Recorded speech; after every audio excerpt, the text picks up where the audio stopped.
Please be seated. The sitting is open.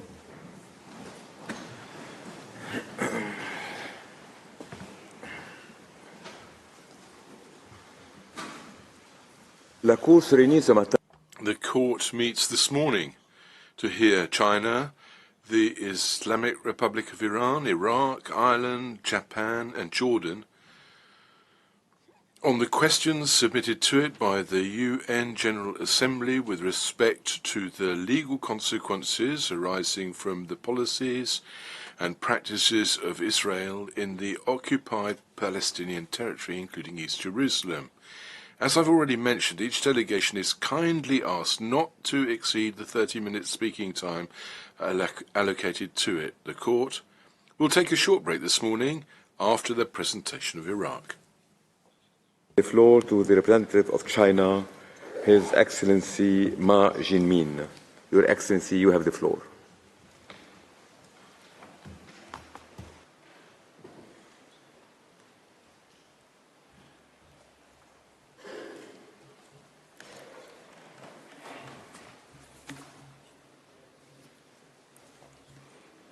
Mr. President, distinguished members of the court, it is a great honor and privilege to appear before you on behalf of China. China is committed to promoting the rule of law in international relations, stands in firm support of the court in preserving and safeguarding international peace and security, international order, fairness, and justice. Dealing with the question of Palestinians served as a litmus test for collective conscience of humanity, the wisdom of United Nations, and the authority of international law.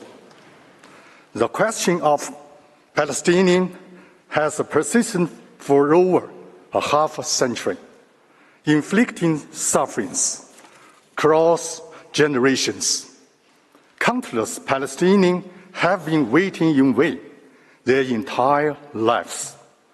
Yet, there remains no glimmer of hope in their efforts to restore the legitimate rights of Palestinian people. Fundamentally, the foundation of two-state solution has been continually eroded. The relevant UN resolutions have not been effectively implemented. China has consistently supported the just cause of the Palestinian people in restoring their legitimate right.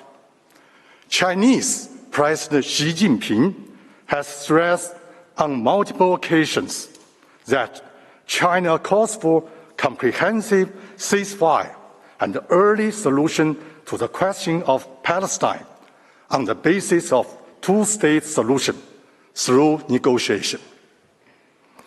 China submitted its written statement to the court last July. Today, I would like to further elaborate on China's view. My statement will be three parts, dealing with respectively the advisory jurisdiction of the court, self-determination of peoples, as well as jus ad bellum and international humanitarian law. Mr. President, I will now turn to address the matter of jurisdiction. In this regard, China submits that the court has jurisdiction over this case, and there is no compelling reason for the court to decline to exercise its jurisdiction. China observes that some written statements submitted last July claim that there are compelling reasons for the court to decline to render advisory opinion. Their main concerns are, first, an advisory opinion would circumvent the principle of consent. Second, the advisory opinion would undermine the established legal framework for resolving the question of Palestine of adversely impact negotiation process. China is of the view that these two arguments are not tenable. First, the subject of present request falls within competence of the General Assembly and has always been on its agenda. Therefore, the Court, by rendering advisory opinion in this case, would not circumvent the principle of consent in the settlement of bilateral dispute. The question of Palestine with origin in this mandate system on the League of Nations go beyond the scope of bilateral affairs between Palestine and Israel. It directly relates to the responsibility of the UN on international peace and security. The UN has permanent responsibility toward the question of Palestine. Second, the issuance of advisory opinion by the Court would not contradict the established legal framework or disrupt negotiations to settle the question of Palestine in accordance with international law. The Court's advisory opinion will not set up new legal framework or rules. Rather, it will find its basis in the established legal framework, including relevant Security Council resolutions and Oslo Accords, and present an interpretation of relevant legal questions. Furthermore, the advisory opinion will offer clearer legal guidance on the legal issues involved in the negotiations, thus facilitating the relaunching the negotiation process. China supports the Court in discharging its jurisdiction in accordance with the law, with focus on identifying, interpreting, and applying existing rules, upholding the purposes and principles of the UN Charter, providing legal guidance to UN in dealing with the question of Palestine, and fostering proper settlement through peace talk. Mr. President, now I will turn to the Palestinian people's right to self-determination.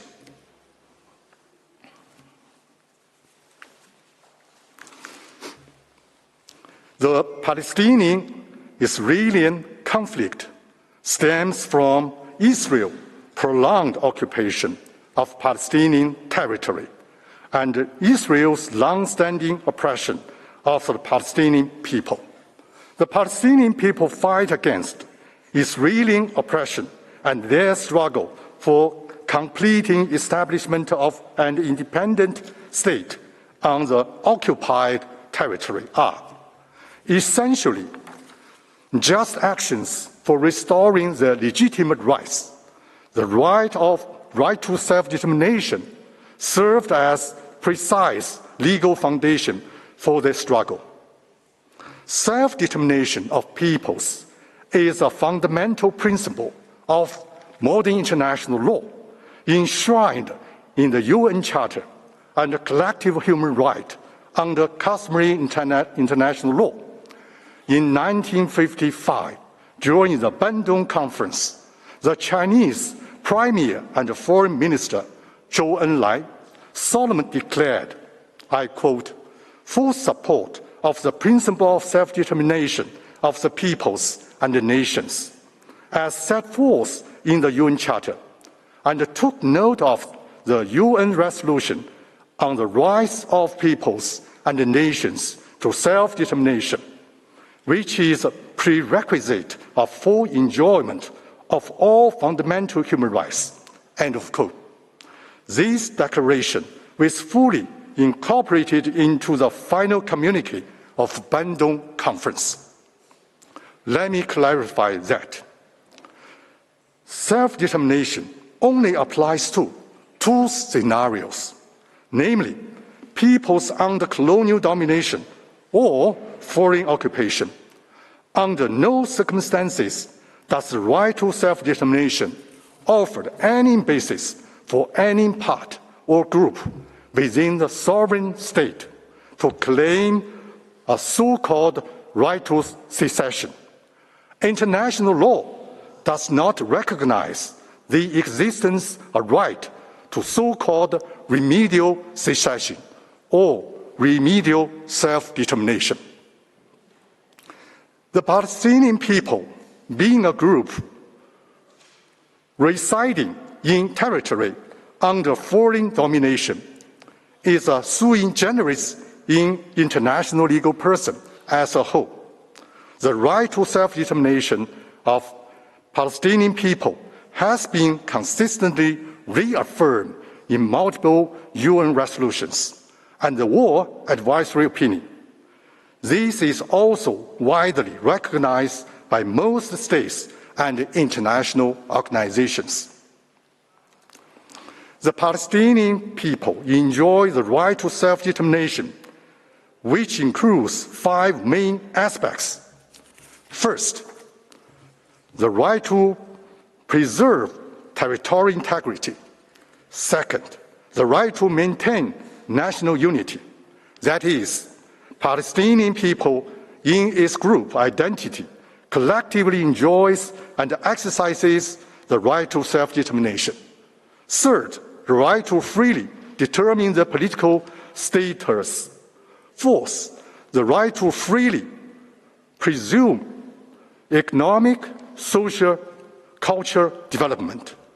And fifth, the right to permanent sovereignty over natural wealth and resources. Every state is obliged to promote the realization of the right to self-determination and to refrain from any forcible action which deprives peoples of that right. In pursuit of the right to self-determination, these people have the right to engage in struggles, seek and receive support. On the basis of that right, Palestinian people declared the establishment of State Palestine in 1988, which has been recognized by over 130 countries. In pursuit of the right to self-determination, Palestinian people use force to resist foreign oppression and complete the establishment of an independent state is an inalienable right well founded in international law. Various people freed themselves from colonial rule and foreign oppression to realize independent statehood after World War II. Their practices serve as convincing evidence for the right. Numerous other resolutions recognize legitimacy of struggling by all available means, including armed struggle by peoples under colonial domination or foreign occupation, to realize the right to self-determination. For instance, the UNGA Resolution 3070 of 1973, I quote, reaffirms the legitimacy of the people's struggle for liberation from colonial and foreign domination and alien subjugation by all available means, including armed struggle, end of quote. This recognition is also reflected in international conventions. For example, the Arab Convention for Suppressing of Terrorism of 1998 affirms, I quote, the right of peoples to combat foreign occupation, aggression by whatever means, including armed struggle, in order to liberate their territories and secure the right to self-determination and independence, end of quote. Armed struggle in this context is distinguished from acts of terrorism. It is grounded in the international law. This distinction is acknowledged by several international conventions. For example, Article 3 of the OAU Convention on the Prevention and Combating the Terrorism of 1999 provides that, I quote, "The struggle waged by peoples in accordance with the principle of international law for their liberation of self-determination, including armed struggle, against colonialism, occupation, aggression, and domination by foreign forces, shall not be considered as terrorist acts." It should be emphasized that the use of force by any entity or individual in the name of exercising the right to self-determination outside the context of colonial domination or foreign occupation is not legitimate. Meanwhile, during legitimate armed struggle by peoples, all parties are obliged to comply with IHL and, in particular, refrain from committing acts of terrorism in violation of IHL.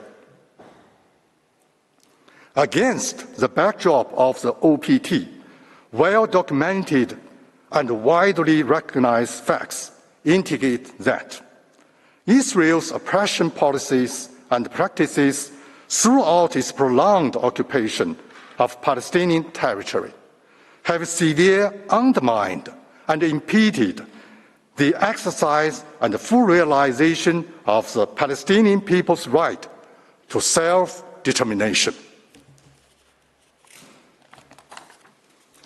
Mr. President, now I will move on to the issue of international law relating to the occupation. In China's view, the question of OPT involves both legality of occupation per se and the legality of Israel's act during the occupation.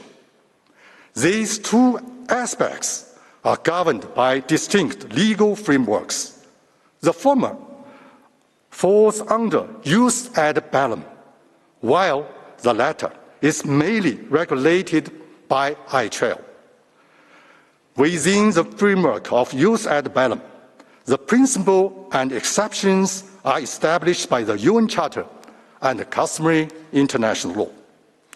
The principle of non-use of force is at the core of jus ad bellum. As corollary of this principle, the prohibition on acquisition of territory by force is firmly established in customary international law. Using force to occupy and maintain such occupation for the purposes of territory acquisition or annexing an occupied territory by force in whole or in part is each illegal. They are confirmed by the Friendly Relations Declaration of 1970, the definition of aggression of 1974, and the War Advisory Opinion. Israel's occupation has been explicitly recognized as unlawful by several UN resolutions. Following Israel's occupation of the Palestinian territories in 1967, of the Security Council adopted resolutions 242 that, I quote, emphasizes the inadmissibility of the acquisition of territory by war. Similarly, multiple UNGA resolutions affirmed the illegality of Israel's occupation. In addition to the use of force by peoples, under colonial domination or foreign occupation in the exercise of their right to self-determination. The UN Charter provides for two exceptions to the principle of non-use of force, namely, the use of force authorized by the Security Council under Chapter 7 and the right of self-defense under Article 51. The exercise of the right to self-defense as an inherent right of states is contingent upon the occurrence of the armed attack against territorial sovereignty of a state. When can an occupying power invoke the right of self-defense? It hinges on whether the armed attack occurs in the occupied territory or within its own territory. In the occupied territory, the right of occupying power to self-defense depends on the legitimacy of the occupation per se. If occupation is unlawful, the occupying power can neither acquire territorial sovereignty nor resort to self-defense against armed attack that occurred in the occupied territory. This is rooted in the legal maxim. I quote, "No one can take advantage of his own wrong," end of quote. However, this does not rule out the possibility for the occupied power, based on temporary administration as a last resort, to take necessary forcible law enforcement measures against individuals or entity in the occupied territory. Nor does it preclude the use of force by occupying power against the combatants and military targets in accordance with jus in bello. These acts must stay within the limits set by international law. Within their own territory, an occupying power is entitled to self-defense against an armed attack. However, the exercise of this right is subject to various principles, including necessity and proportionality, as reflected in customary international law. Under the framework of ICJ, the legality of the occupying per se will not affect the application of ICJ in the occupied territory. The armed conflict in which oppressed peoples struggle against colonial domination or foreign occupation in the exercise of the right to self-determination is considered as international armed conflict. Consequently, ICJ, including the rules of belligerent occupation, is applicable to all parties involved in such conflict. It is noted that belligerent occupation is a special regime involving the temporary administration of occupied territory by occupying power, and it is governed by two principles. First, the principle of temporary administration, that is, the occupying power can exercise provisional jurisdiction over occupied territory, include limited but necessary legislative, judicial, and law enforcement power, with the obligation to maintain law and order and public life in good faith. Meanwhile, the occupying power is obliged to respect and protect civilians and property in the occupied territory under ICJ and international human rights law.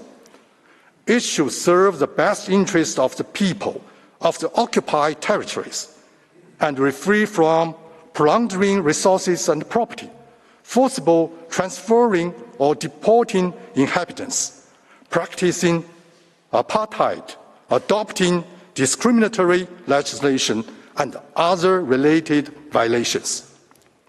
Second, the principle of non-alteration of the territorial sovereignty of the occupied territory.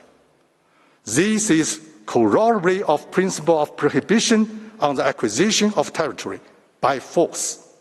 It underscores the non-sovereign nature of belligerent occupation. The occupation power is obliged to preserve status quo ante of the occupied territory and refrain from altering sovereignty over the occupied territory. Obviously, the rules of belligerent occupation are applicable to the OPT and should be followed by both parties to the conflict. Facts indicate that relevant Israeli policies and practices have violated IHL and international human rights law. China is of the view that temporary and non-sovereign nature of belligerent occupation means that an occupying power cannot acquire sovereignty over the territory during the belligerency. Belligerent occupation, under any circumstances, does not have the effect of the lawful annexation. The rules of acquisitive prescription in international law does not apply to belligerent occupation. 57 years have passed since Israel began its occupation of the OPT. Regardless of the duration of the occupation, the unlawful nature of the occupation and the sovereignty over the occupied territories remain unchanged. Mr. President, justice has been long delayed, but it must not be denied. The settlement of the question of Palestine requires mutual efforts from Palestine and Israel, along with the joint efforts of the international community. China encourages both parties to accommodate each other's legitimate concerns, embrace the vision of common, comprehensive, cooperative, and sustainable security, continue negotiating for peaceful settlement, and work toward two states coexisting in peace, and two peoples living side by side in harmony. Mr. President, distinguished members of the court, that concludes China's statement. I would like to thank you for your patient attention. I also wish to thank the registry and all the staff for your kind support. Thank you all. I thank the delegation of China for its presentation. I invite the next participating delegation, the Islamic Republic of Iran, to address the court. I call upon His Excellency Raza Najafi to take the floor. Bismillah ar-Rahman ar-Rahim. Mr. President, distinguished members of the court, it is indeed an honor to appear before the International Court of Justice on behalf of the Islamic Republic of Iran. Enjoying a long-standing principled position in support of the full realization of the inherent right of the Palestinian people to self-determination, the Islamic Republic of Iran follows these advisory proceedings of the court with great interest. What makes this proceeding even more prominent and focused of attention of almost every nation in the world is its concurrence with the ongoing appalling situation in Palestine, particularly the Gaza Strip. To indicate how severe and grave the situation in Gaza is, I merely refer to 3 United Nations and World Health Organization reports.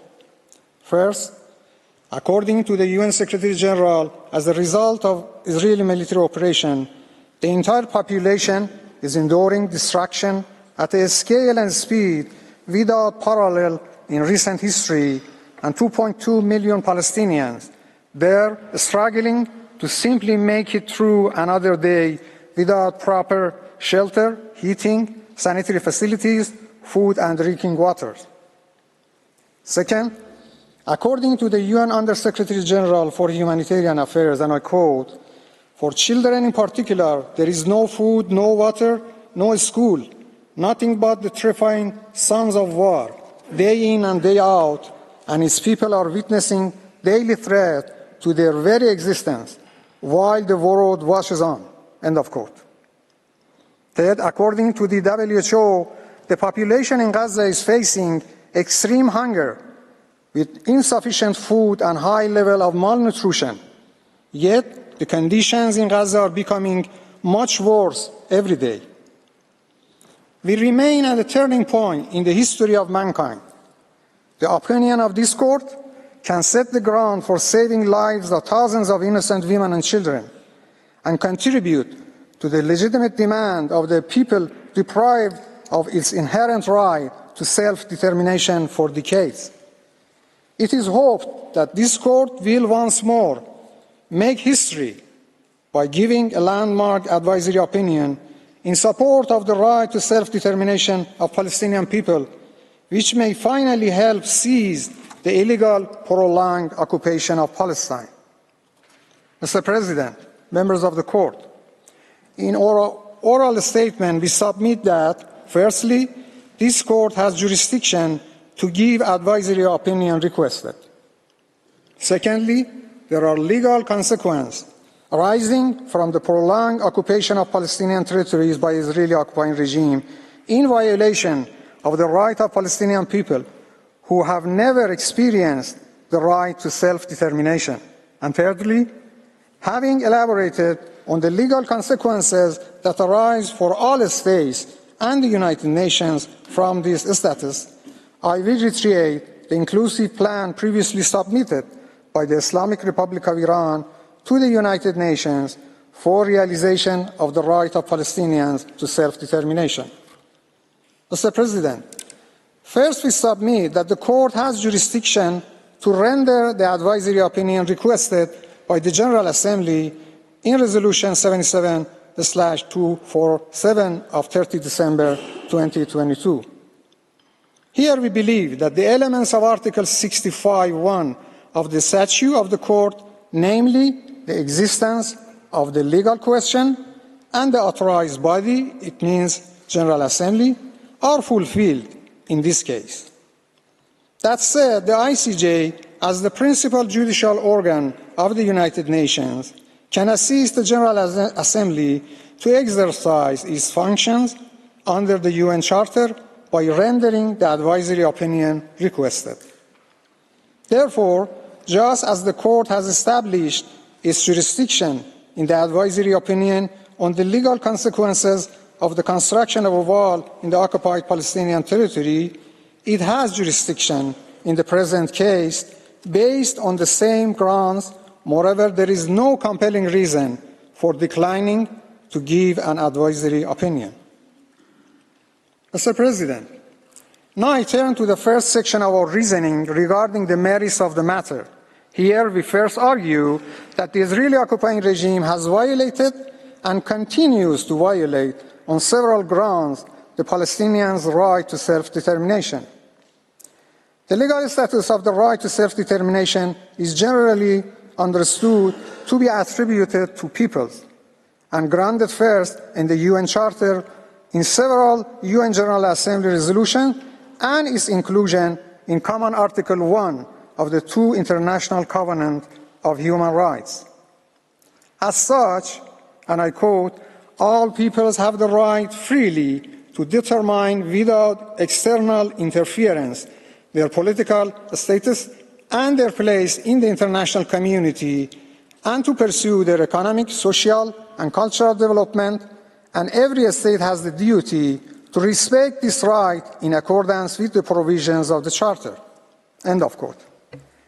In line with the elements mentioned in the question raised for the request of the advisory opinion in the General Assembly resolution, I briefly present my arguments on a series of measures that constitute the ongoing violation by Israeli occupying regime.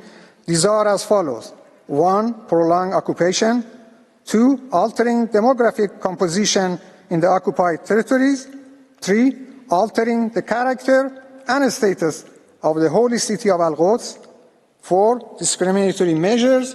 And 5. Violation of the right of Palestinian people to permanent sovereignty over their natural resources.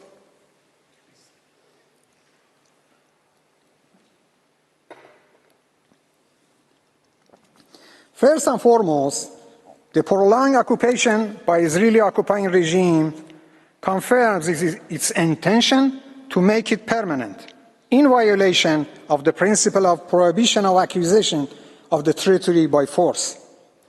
The occupation of Palestinian territories is the longest military occupation existing today. The right to self-determination of Palestinian people continues to be violated as long as this occupation ages.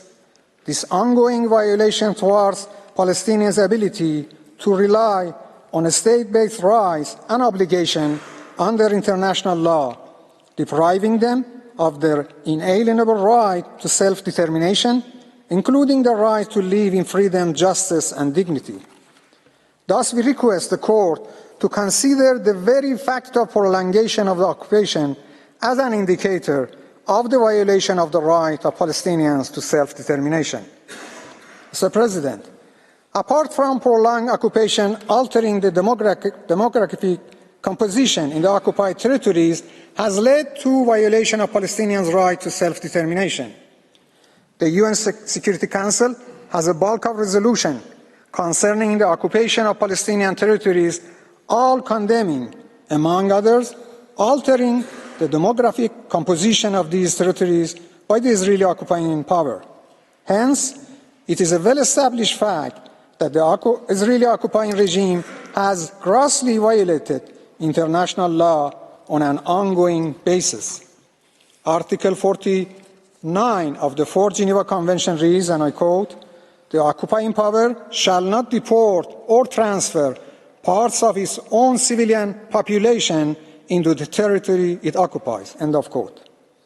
Apart from that, the Court, in its opinion in the Wall case, declared that, and I quote, "The provisions prohibit not only deportation or forced transfers of population, such as those carried out during the Second World War, but also any measures taken by an occupying power in order to organize or encourage transfers of parts of its own population in the occupied territory." End of quote. Furthermore, the Court affirmed in the same case the violation of the right to self-determination based on measures taken by occupying power, which has led to a change in the demographic composition of Palestine. Mr. President, members of the Court, forcible deportation of civilian populations, widely known for one of its most infamous stances as Nakba Day, has a long history. Essentially, with the illegal formation of Israeli occupying regime in 1948 instead of former British Mandate of Palestine, the demographic composition changed significantly with the displacement of more than 700,000 Palestinians. In fact, the Israeli occupying regime was illegally established that year through a violent, arbitrary process and involved the deportation or forcible transfer of hundreds of thousands of native Palestinians from their land to create a majority Jewish colony in line with the demand of the Zionist movement. By denying the right to return of forcibly deported Palestinians to Palestine, The Israeli regime continues to deprive those Palestinians of their right to live in their homeland. The majority of Palestinians live outside Palestine, namely in Jordan, Syria, and Lebanon, with many of them remaining stateless, living in crowded refugee camps that lack basic infrastructure. Needless to say, forcible displacement of civilian population is of such a high significance that has been defined as a war crime under Article 8 of the Statute of the International Criminal Court. Mr. President, the next measure that has violated the right of self-determination of Palestinians is altering the character and status of the holy city of Al-Quds. The action taken by the Israeli occupying regime with regard to the holy city of Al-Quds have utterly disregarded the right to self-determination of the Palestinian people. Altering the character and status of Al-Quds has had significant religious and cultural implications for Palestinian people. Al-Quds al-Sharif has a remarkable religious and historical significance for Palestinians, as well as Muslims, Christians, and Jews worldwide. By altering the status quo of the city and its holy site, the Israeli occupying regime has undermined the cultural heritage and identity of the Palestinian people and has further violated their right to self-determination. The construction and expansion of the settlements, along with the violation of Palestinians' right to free movement and revocation of residency permits, have altered the demographic and cultural character of the city as well. Mr. President, members of the court, the next series of measures depriving the Palestinian people of their right to self-determination comprise of discriminatory measures targeting the basic rights of the people in the occupied territories. This has been underlined by the UN General Assembly and recorded extensively to include the killing and injury of civilians, the forced displacement of civilians, and a systematic policy of obstruction of humanitarian assistance. The Israeli occupying action, as manifested in various laws and policies, have created a system of discrimination that has negatively affected the Palestinian population. In Palestine, the occupying regime's expansionism has consolidated into apartheid through the longest occupation in modern history.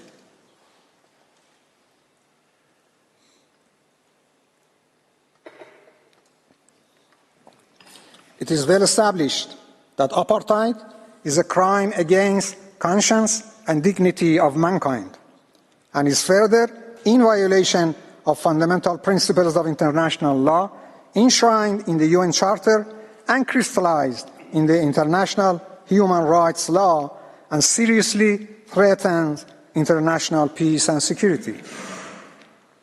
The Special Rapporteur on the situation of human rights in Palestine has concluded that the political system of entrenched rule in occupied Palestine, which endows one racial, national, ethnic group with substantial rights, benefits, and privileges, while intentionally subjecting another group to live behind walls and checkpoints under a permanent military rule, satisfies the prevailing evidentiary standard for existence of apartheid. Many laws, policies, and practices, and implemented since 1948 by Israeli occupying regime, have been aimed at fragmenting the Palestinian people and dividing them into various groups.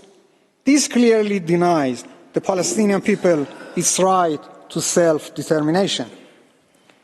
In tandem with the above, construction and expansion of the settlements, segregated roads, barriers, and checkpoints has created a system of apartheid, effectively isolating Palestinian communities, which manifestly violates multiple provisions of the Convention on the Elimination of All Forms of Racial Discrimination. The Court is therefore requested to opine that such policies and practices must be ceased immediately as they continue to violate the right of self-determination of Palestinian people. Mr. President, members of the Court, the right to exercise permanent sovereignty over natural resources is an inevitable component of the right to self-determination. The two international covenants of human rights and a number of UN General Assembly resolutions recognize this right. The UN General Assembly has expressed grave concern over a range of practices by the Israeli occupying regime, negatively impacting Palestinians' natural resources. It has been affirmed the right of Palestinian people to permanent sovereignty over their national wealth and resources as an integral component of the right to self-determination. It has been further confirmed that the right should be used in the interest of their national development, the well-being of the Palestinian people, and as part of their right to self-determination. Yet Palestinians do not enjoy their own natural resources, which include land, fresh water, and mineral resources. Imposing restrictions by the Israeli regime on access of Palestinians to water resources, groundwater, and hydrocarbon deposits are all instances of flagrant violation of the right to self-determination. Mr. President, members of the Court, this Court has in several cases, in particular in Wall case, identified the obligation to respect the right of self-determination have an erga omnes character as one of the essential principles of contemporary international law. As a general rule, where erga omnes obligations of international law are breached, third states have mainly three obligations. Firstly, non-assistance, secondly, non-recognition, and lastly, cooperation to bring to an end such violation. In this context, an interested or third state, in accordance with the jurisprudence of the ICJ, could be defined as one which is not directly affected or injured by an internationally wrongful act, and which has yet a legal interest in the protection and compliance of the rights by the very reason of importance of the rights involved, and this very nature makes them the concern of all states. As regards the primary obligations of the third state toward prolonged occupation of Palestine, the three obligations mentioned above remained relevant in accordance with the paragraph 146 of the 2004 ICJ advisory opinion in the Wall case. In addition to the jurisprudence of ICJ, the primary triple obligations of third states towards serious breaches of erga omnes obligations find support in the practice of other United Nations organs as well. In its resolution 2334, the UN Security Council unequivocally reiterated the importance of states abstaining from recognizing occupying powers' internationally wrongful acts. The International Law Commission's in draft Article 41.1 of its 2001 draft articles on responsibility of a state for internationally wrongful acts, along with underlying the duty of a state to not recognize as lawful a situation created by a serious breach of erga omnes rules, and not to render aid or assistance in maintaining that situation, emphasized the duty of all states to cooperate through lawful means in a joint and coordinated effort to counteract the effects of these breaches. Mr. President, in light of above mentioned, the Court is requested to remind all states of their obligations under international law of the following. First, not to aid or assist directly or indirectly the Israeli occupying regime, enabling it to continue its prolonged occupation of Palestine and or any of its continued policies and practices that violate the right to self-determination of Palestinian people. This may include, in particular, avoiding any kind of political, military, economic, or other cooperation with the Israeli regime, enabling it to continue such violations. Second, not to recognize the illegal situation resulting from prolonged occupation by the Israeli occupying regime of Palestinian territory and/or any of its continued measures that violate the right to self-determination of Palestinian people, and third, to cooperate effectively with one another in all relevant fields and forums to bring to an end any impediment resulting from the ongoing violation by the Israeli occupying regime of the right of the Palestinian people to self-determination, including from its prolonged occupation and any of its measures aimed at altering the demographic composition, character, and status of the holy city of Al-Quds. Obviously, such cooperation is of utmost urgency and importance given the ongoing situation in Gaza Strip, where, according to one estimate, Israel's military is killing Palestinians at an average rate of 250 people a day, which exceeds the daily death toll of any other major conflict of recent years. In this context, I recall this Honorable Court's important order of 26 January 2024 on the request by South Africa for indication of provisional measures. The order concerns application of the Convention on the Prevention and Punishment of the Crime of Genocide, and as such, all states, in particular those providing support to Israel, are legally under the duty to prevent genocide, particularly by ceasing to provide any aid to the genocider. They are under a duty to punish perpetrators of the crime of genocide. Given the current extremely tragic conditions in Gaza Strip, the Court is respectfully requested to once again call on the occupying regime to fully comply with the order. Evidently, in practical terms, even the partial compliance of the Israeli regime with only subparagraph 1 of paragraph 86 of that order is possible only through complete termination of all its military operations in the Gaza Strip.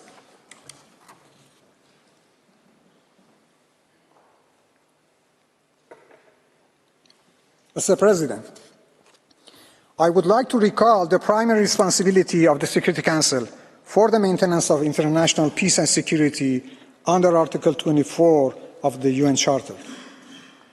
I submit that the inaction or insufficient action of the Security Council, if not the main, is one of the main causes of prolonged occupation of the Palestinian territories. All the atrocities and crimes committed by the Israeli regime in the past almost 80 years are a consequence of such inaction. Even today, the Security Council is paralyzed due to the stalemate caused by a certain permanent member. Other relevant United Nations bodies have also responsibility to monitor and document human rights violations and to facilitate bringing the perpetrators to justice. This fact alone underscores how essential it is for the Court to remind the Security Council of its charter-based obligation. It must also be made clear that such an obligation cannot be fulfilled by convening meetings or issuing certain important procedural resolutions. Rather, it needs conclusive decisions under Chapter 7 of the United Nations Charter and a follow-up mechanism to ensure its full and prompt implementation by the Israeli regime. Mr. President, as our Supreme Leader said, the calamity of Gaza is the calamity of humanity and international community as a whole. Therefore, each and every state and relevant international organization has its own legal and moral responsibility to act urgently and decisively to prevent the ongoing crimes of the Israeli regime in Gaza Strip. Definitely, as the principal judicial organ of the United Nations, this Court has an important role to play. Now the world nations expect the Court to render its advisory opinion in a manner that effectively and practically consolidate the rule of law to the determinant of the rule of power, and to bring hope to Palestinians that justice will ultimately prevail. We should not leave them alone and let them down in ways that they need the support and assistance of humanity the most. This is a collective legal and moral responsibility, and we must fulfill it responsibly.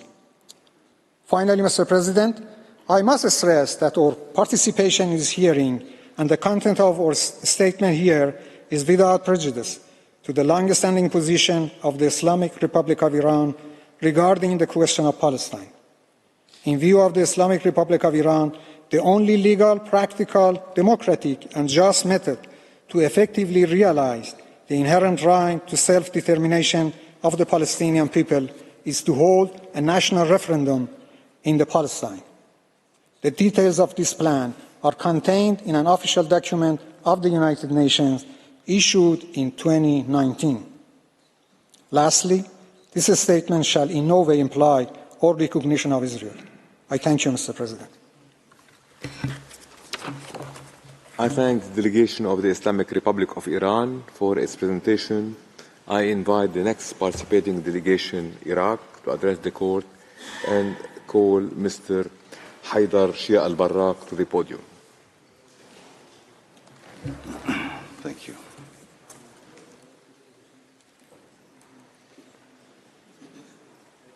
Mr. President, members of the court, may the peace, mercy, and blessings of God be upon you. I extend to you my greetings of peace, mercy, and blessing that are said, intended, and hoped for by nearly 1 billion people in this world. Mr. President, members of the court, ladies and gentlemen, those who are calling for justice in every corner of the globe. It is an honor for me to represent the Republic of Iraq before the International Court of Justice today and to address your esteemed justice and humanity conscience in the tragedy of a country called Palestine and the ordeal of its people, which began in 1948 and continues to endure. As we gather in this place that captures the attention for being the fortress of international justice at an exceptional time experienced by humanity and the honorable people around the world who seek justice for the oppressed Palestinian people.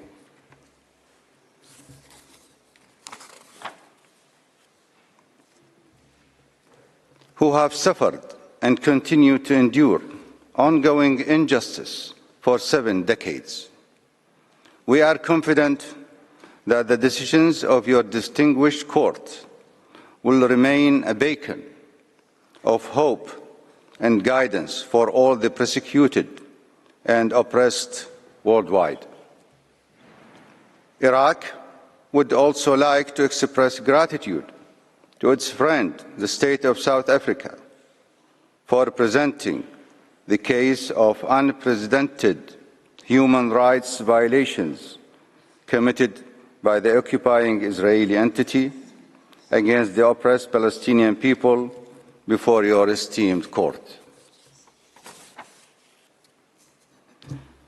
Mr. President, members of the court, we would like to bring to the attention of your distinguished court the decision of the United Nations General Assembly, Resolution 77/247, adopted during its 56th session on December 30, 2022, under Agenda Item 47, pursuant to Article 96 of the United Nations Charter and in accordance with Article 65 of the Statutes of the International Court of Justice. The General Assembly has decided to request an advisory opinion from your esteemed court on the matters referred to in paragraph 18 of the aforementioned resolution. The Republic of Iraq attaches utmost importance to the supremacy of international law based on the purposes and principles of the United Nations Charter and international treaties concerning human rights and relevant international instruments, and the role of the International Court of Justice as the principal judicial organ of the United Nations.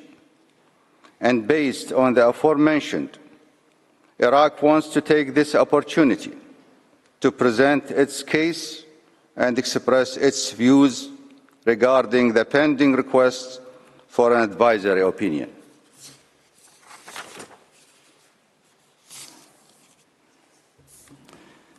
Iraq believes that the Court's opinion will provide the necessary legal elements to enhance efforts aimed at restoring peace and stability in Palestine and the Middle East region. Particularly noteworthy is the fact that the Court has on previous occasions considered cases and issued opinions related to practices and violations against the rights of the Palestinian people. And specifically, I refer to the advisory opinion regarding the legal consequences arising from the construction of the wall in the occupied Palestinian territories in 2004. Mr. President, members of the Court, recalling today your distinguished court order dated 26th of January 2024 on the application of the Convention on the Prevention and Punishment of the Crime of Genocide in the Gaza Strip, South Africa versus Israeli occupying entity, we are convinced that the Court's orders under Article 41 of the Statute of the Court are of binding effect under Article 94 of the Charter of the United Nations, and we call for the respect of and compliance with these decisions under any circumstance or in any place in order to stop the systematic killing machine against the Palestinian people.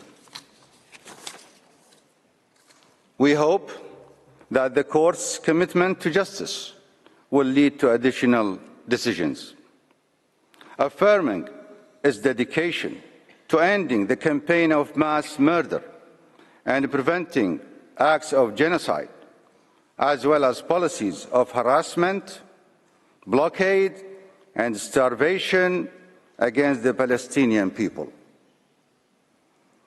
Mr. President, members of the Court, Iraq believes that the Court has the jurisdiction to issue the advisory opinion, as the request for the opinion is submitted by the United Nations General Assembly, an authorized body to seek advisory opinions under paragraph 1 of Article 96 of the United Nations Charter. The subject matter of the advisory opinion falls within the competence of the General Assembly of the United Nations. Given that Article 10 of the Charter grants the General Assembly authority regarding any questions or any matters falling within the scope of the Charter. Moreover, paragraph 2 of Article 11 specifically grants the General Assembly jurisdiction concerning any matter relating to the maintenance of international peace and security. The request for the advisory opinion is related to a legal issue, as paragraph 18 of the United Nations General Assembly resolution 77/247, which has been adopted correctly in procedure terms, signifies we trust and hope in the justice of the court, anticipating it to not see compelling reasons for the court to use its discretion to refrain from issuing an advisory opinion.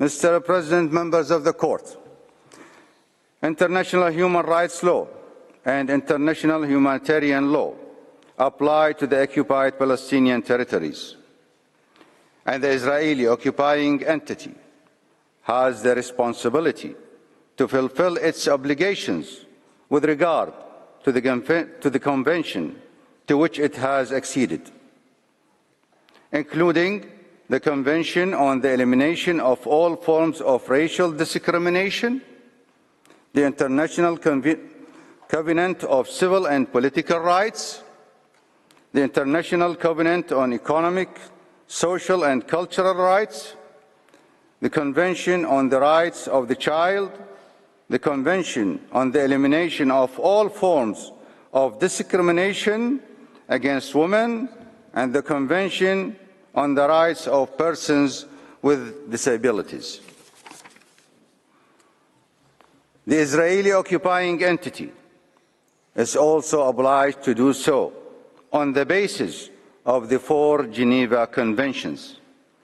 Annual report of the Secretary General submitted to the Human Rights Council at its 34th session on February 27, 2017, pursuant to Human Rights Council Resolution 31/34 on the human rights situation in the occupied Palestinian territories, emphasizing the continuous and chronic nature of human rights violations leading to these patterns of violations. In this regard, we would like to emphasize that the Israeli occupying entity exercises regional jurisdiction over the occupied Palestinian territories as an occupying entity. Therefore, we call for and emphasize the necessity of compliance with the rules of international law and the decisions issued by your esteemed court. We specifically refer to the advisory opinion issued by your esteemed court regarding the legal consequences of the construction of the wall in the occupied Palestinian territories in the year 2004.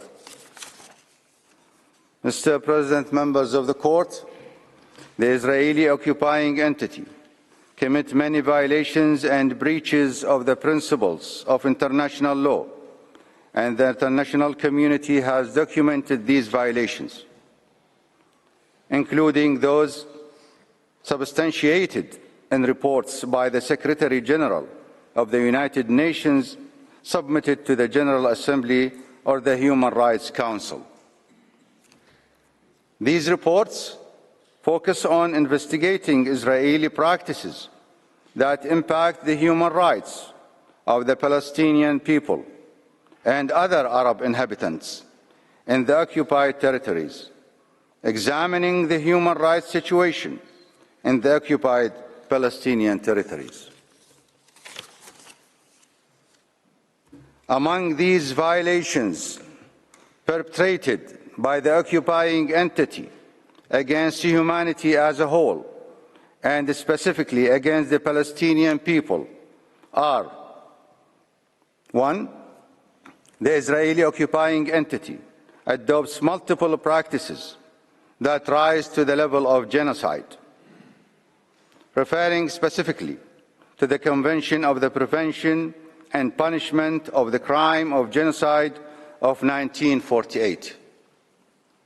In particular, under Article 11 of the Convention, which defines acts classified as genocide, the killing practices that have targeted civilians in residential areas, hospitals, schools, and refugee shelters in Palestine in general, and in the Gaza Strip in particular,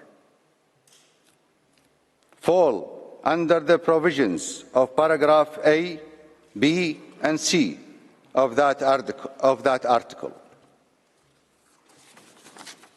Additionally, the Fourth Geneva Convention relative to the protection of civilian persons in time of war of 1949, under Articles 146, 147, and 148, stipulates the imposition of criminal sanctions on parties to the Convention in case of non-compliance with its provisions.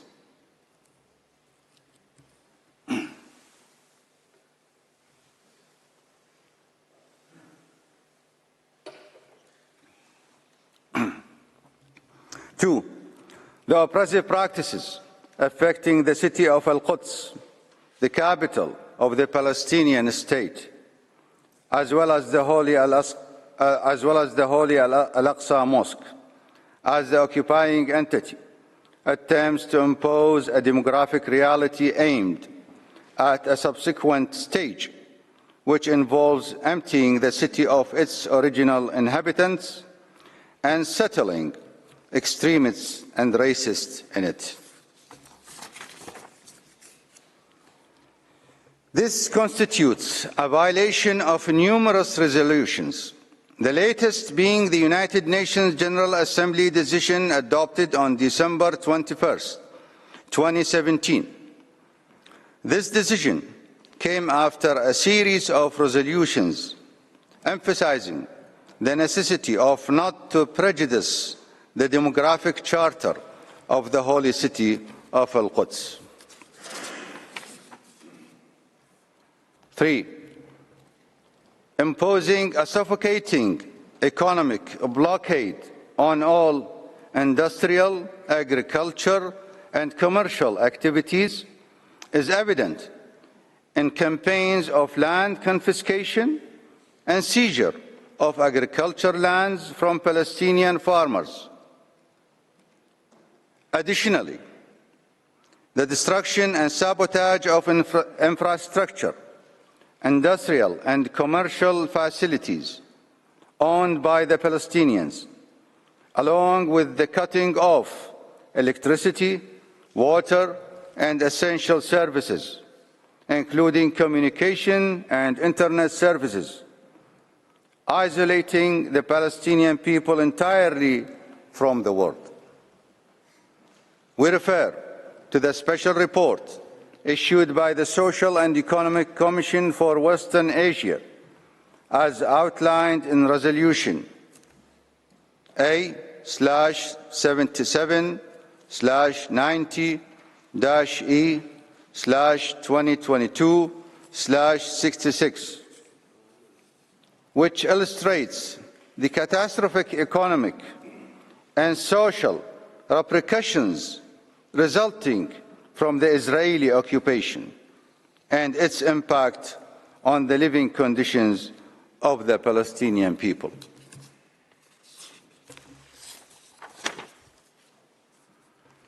4,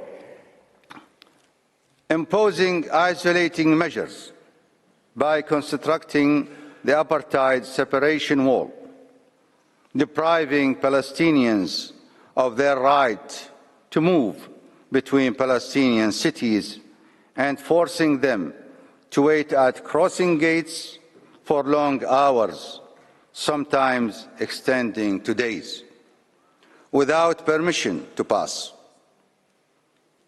Additionally, the occupying entity enforces a permit system for movement that hinders the entry of goods and medical supplies. Your esteemed court issued its legal opinion on July 9, 2004, stating the illegitimacy of that wall based on the reasons outlined in the decision.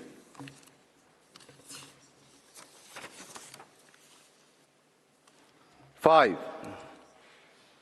seizing Palestinian lands, establishing and expanding settlements on them, and the ongoing detention of thousands of Palestinians, including children and women, in detention centers under harsh conditions, affecting their health and jeopardizing their safety without trials according to legal principles and without providing proper care, which could lead to deadly consequences. The occupation authorities also continue to deport Bedouins from the Palestinian population from their original areas to other regions, seizing their lands. The Israeli occupying entity persists in violating the basic human rights of the Palestinian people, as well as the principle of international humanitarian law regarding the protection of the civilians during armed conflicts.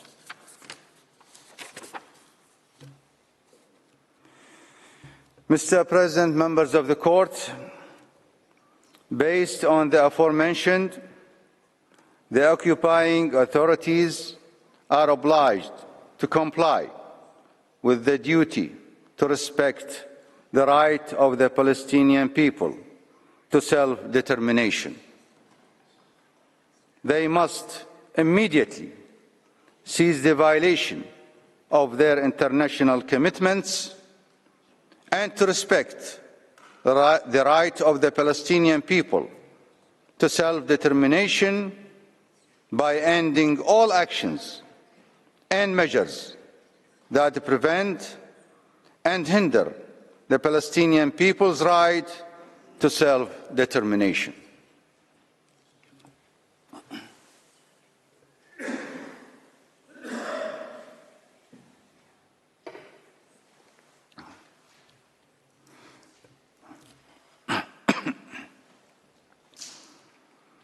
This includes the immediate termination of the occupation with all its associated actions and practices aimed at prolonging the duration of the occupation and continuing to deny the inherent rights under the rules of international law to the Palestinian people.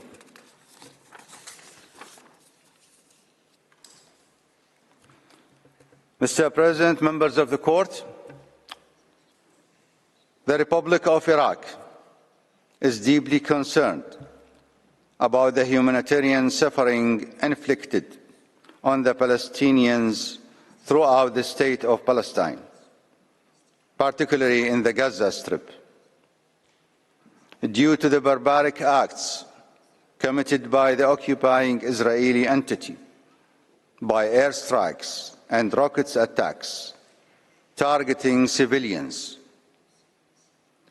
These acts constitute war crimes executed with a criminal intent and serious violations of the laws of war. The Israeli occupying entity must be held accountable. The Israeli occupying entity must be held accountable for its actions, subjecting it to international criminal liability for violating the principles and charters of human rights and the Geneva Conventions related to the human rights during armed conflicts.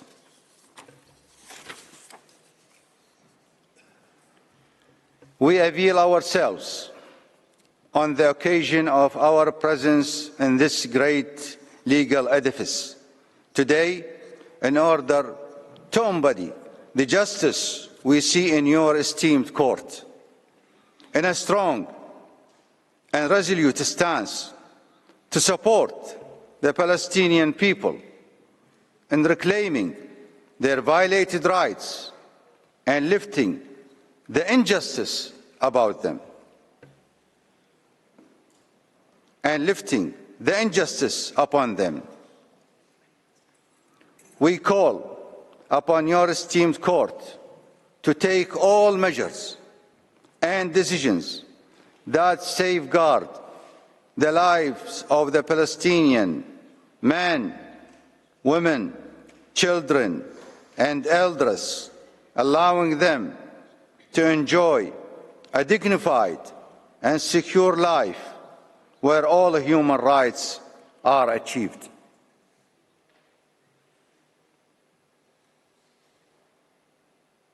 Mr. President, members of the court, please accept our sincere thanks and appreciation to you and to your esteemed court.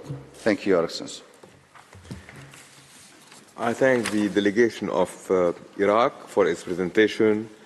Before I invite the next delegation to make its oral statement, the court will observe a break for 10 minutes. The sitting is suspended.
This or there's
Please be seated. The sitting is open.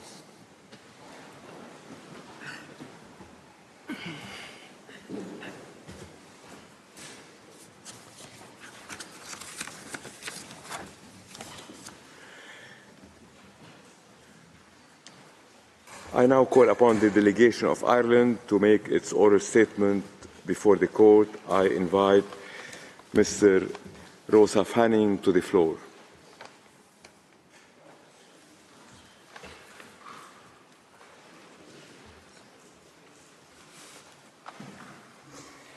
Mr. President, Madam Vice President, members of the Court, I have the honour to appear before you this morning on behalf of Ireland. These proceedings engage fundamental legal obligations owed to the international community as a whole. As a member of that community, Ireland is committed to the protection and promotion of a global order based on respect for international law. The backdrop to this hearing is a matter of profound concern to the Irish government. The attacks launched by Hamas against Israel on the 7th of October were reprehensible, and we have condemned them unequivocally. The rape and murder of civilians, destruction of civilian property, the taking of hostages, the use of human shields, and the firing of indiscriminate rockets at urban centres constitute serious violations of international humanitarian law for which those involved must be held accountable. However, international law limits the use of force in self-defence to no more than what is necessary and proportionate. Ireland's view is that these limits have been exceeded by Israel in its military response to the Hamas attack. This is manifest from the spiralling death toll, the extensive destruction of property, including homes throughout Gaza, the displacement of up to 2 million people, and the ensuing humanitarian catastrophe.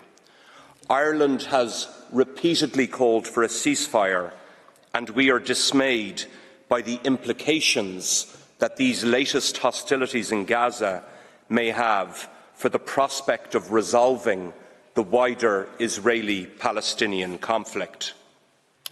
Members of the Court, this is a tragic conflict between two peoples, and any solution for it to endure requires each to respect the rights of the other.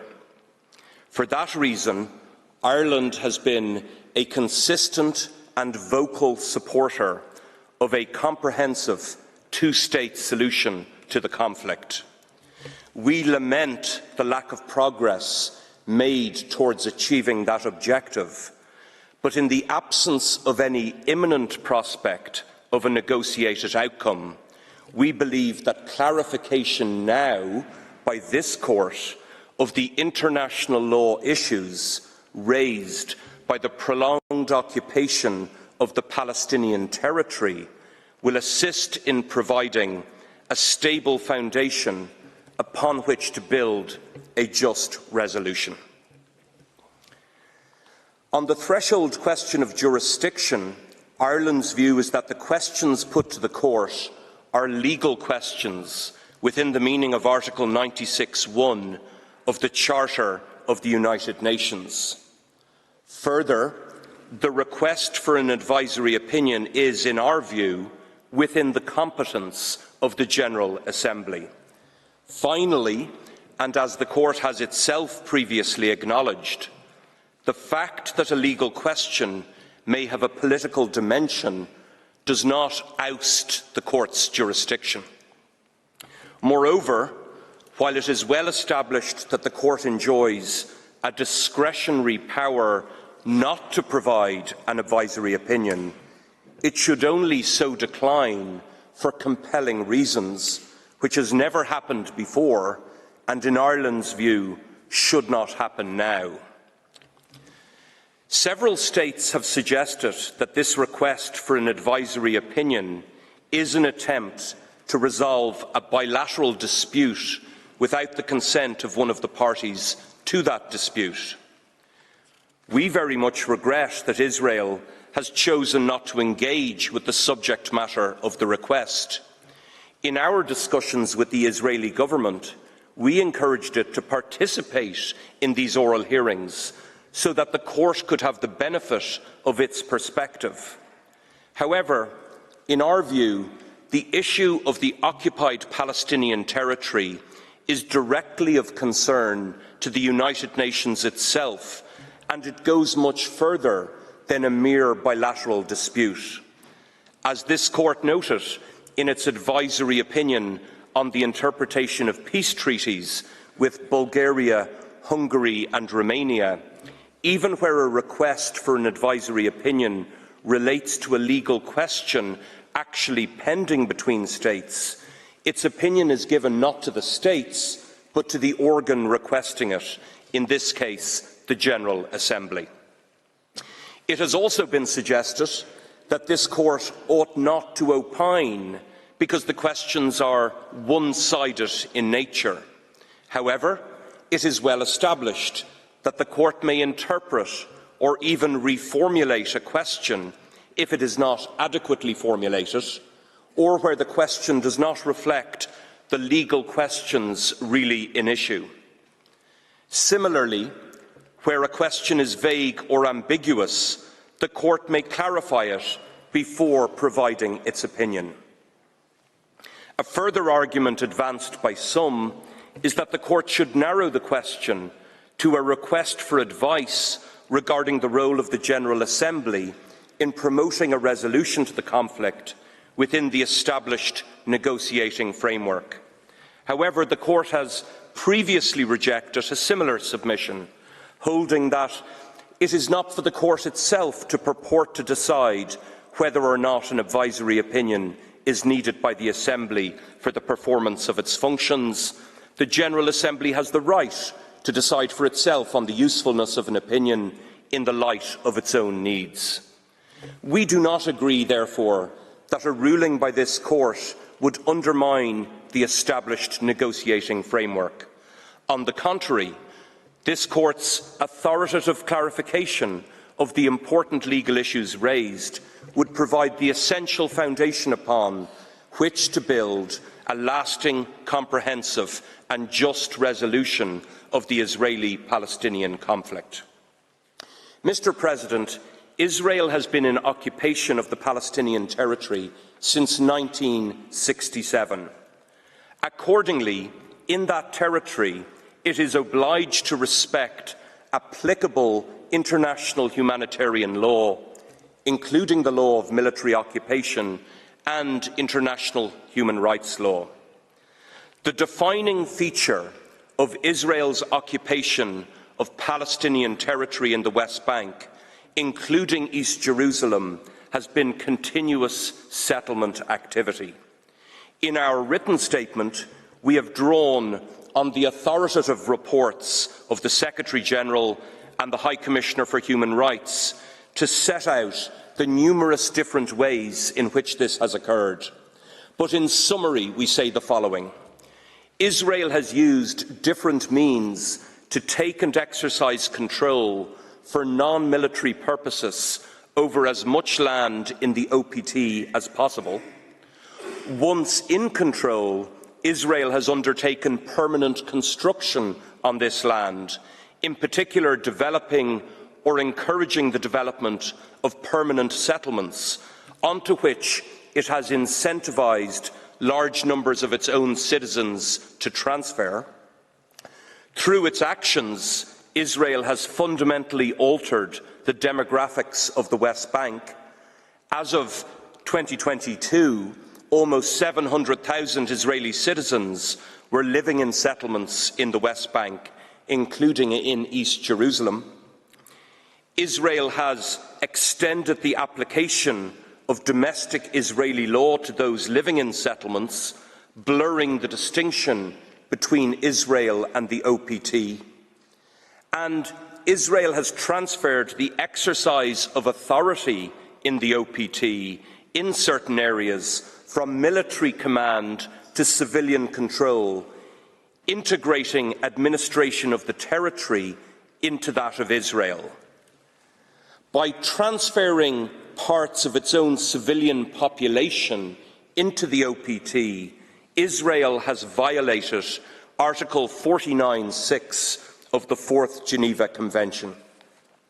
It has continued to do this, notwithstanding the Court's confirmation of its unlawfulness in the Wall case, and despite being exhorted by both the Security Council and the General Assembly to cease this practice.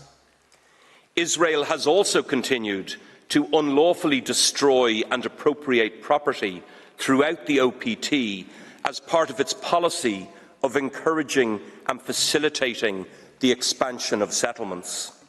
This destruction and appropriation of property cannot reasonably be justified by military necessity.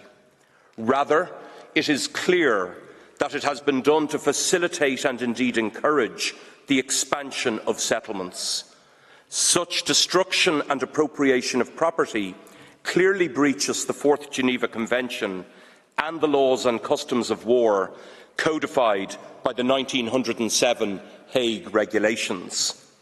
There has also been a recent marked increase in reports of Palestinian civilians being subjected to sustained, serious violence by Israeli settlers with little or no protection from the Israeli security forces, contrary to international humanitarian law. The security forces have been reported and recorded, not only watching this violence without intervening, but in some instances even participating in it themselves. This has escalated since the 7th of October, and the Secretary-General has warned that tensions have now reached boiling point. The Secretary-General and High Commissioner have expressed concern that this violence, particularly when considered in light of the appropriation and destruction of Palestinian property, has compelled Palestinians to leave their homes, their farms and their grazing grounds. The Secretary-General has noted that the coercive environment created by Israel could amount to forcible transfer, a grave breach of the Fourth Geneva Convention, which may amount to a war crime. Let me now turn to the question of annexation. The evident permanence of the settlements can only be explained in Ireland's assessment by Israel's intention of annexing the land upon which they are built.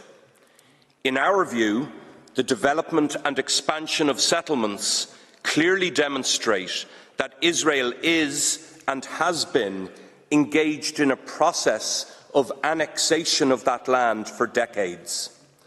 The absence of any declaration of annexation or formal de jure act of incorporation over most of the West Bank is immaterial.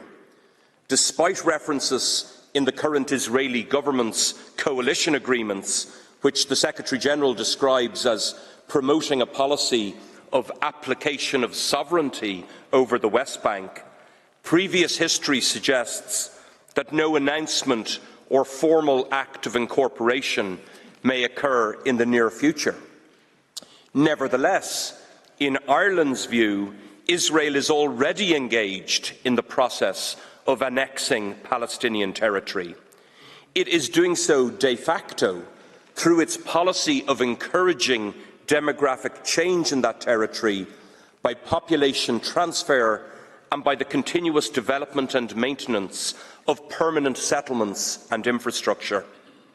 Ireland is concerned that it may also be doing so de jure by increasingly extending the application of domestic Israeli law and civilian administration to the settlements in the OPT, thereby integrating them into its own territory and erasing the differences in law between Israel and the settlements. But whether de facto, de jure or both, this process of annexation is in clear breach of the prohibition in international law against the acquisition of territory by threat or use of force, a fundamental principle of international law. To assert that this is not the case simply because Israel has not formally declared annexation would render the prohibition devoid of all meaning. That would permit states to acquire territory by force without legal consequence, simply by declining to adopt a formal act of annexation or incorporation. International humanitarian law does not classify a military occupation as either lawful or unlawful per se. Rather, it recognises that military occupation may occur during the course of an armed conflict, and it sets down rules to regulate the conduct of the occupying power, in particular its armed forces. Military occupation is necessarily temporary, insofar as international law prohibits the acquisition of territory by force. Occupation does not confer sovereignty. Rather, it is a temporary exception to sovereignty, and accordingly, it cannot be of indefinite duration. Prolonged occupation over an extended period of time, therefore, unavoidably raises legal questions, in particular, whether it constitutes a disguised form of annexation and/or a determined effort to deny the people of an occupied territory the exercise of their right to self-determination. In either case, the legality of the occupying power's presence in the territory inevitably arises. While it is, of course, possible that a military occupation effected by force may be undertaken in exercise of the right in international law to the use of force in self-defence, any such occupation may involve no more and may endure no longer than is necessary and proportionate to the armed attack to which it is a response. In the case of the OPT, Israel's military occupation commenced in 1967 and has continued now uninterrupted for some 57 years. It has also entailed, as I have said, extensive and continuous, permanent and deliberate settlement building. Neither the duration of the occupation nor the scale and extent of settlement activity is, in Ireland's view, justified or permitted by the law regulating the use of force in self-defence. Indeed, if the security of one people can only be achieved by the occupation over so many decades of the territory of another people, one has to wonder whether there can be any military solution to the problem that it purports to address. In our view, the only effective solution to the problem can be a political one. Mr. President, I wish to turn now to the question of self-determination. As submitted in our written statement, Ireland has concluded that by its prolonged occupation of Palestinian lands and continuous settlement activity on those lands, Israel has prevented the exercise by the Palestinian people of their right to self-determination.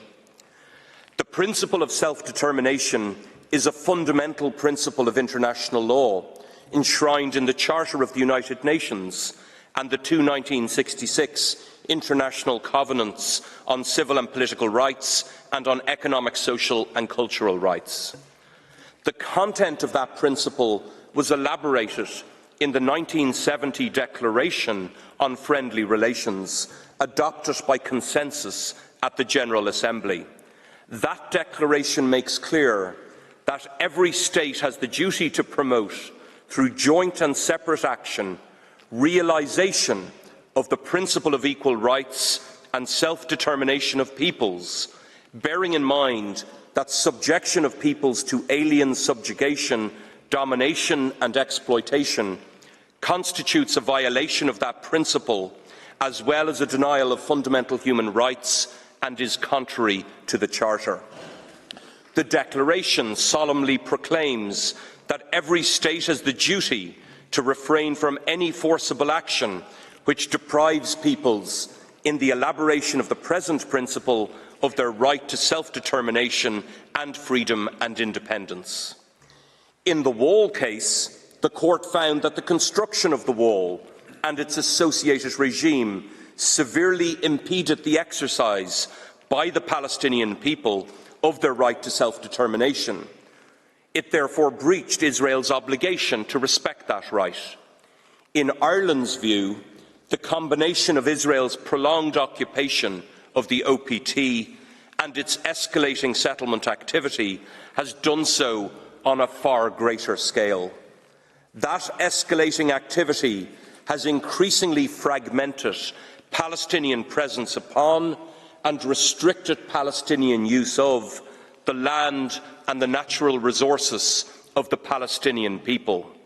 It threatens the viability of a future Palestinian state. The nature, scale and duration of settlement activity is such that its purpose can only be to permanently obstruct the exercise of the Palestinian people's right to self-determination. Both the prohibition of acquisition of territory by threat or use of force and the principle of self-determination are fundamental principles of international law, as are the basic rules of international humanitarian law.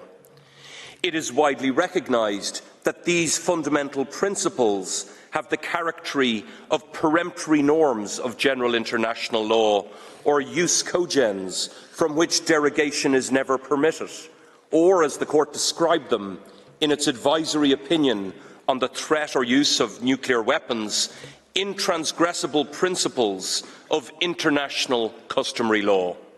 In turn, peremptory norms of general international law give right to obligations owed to the international community as a whole, obligations erga omnes, in relation to which all states have a legal interest, a conclusion also recently reached by the International Law Commission.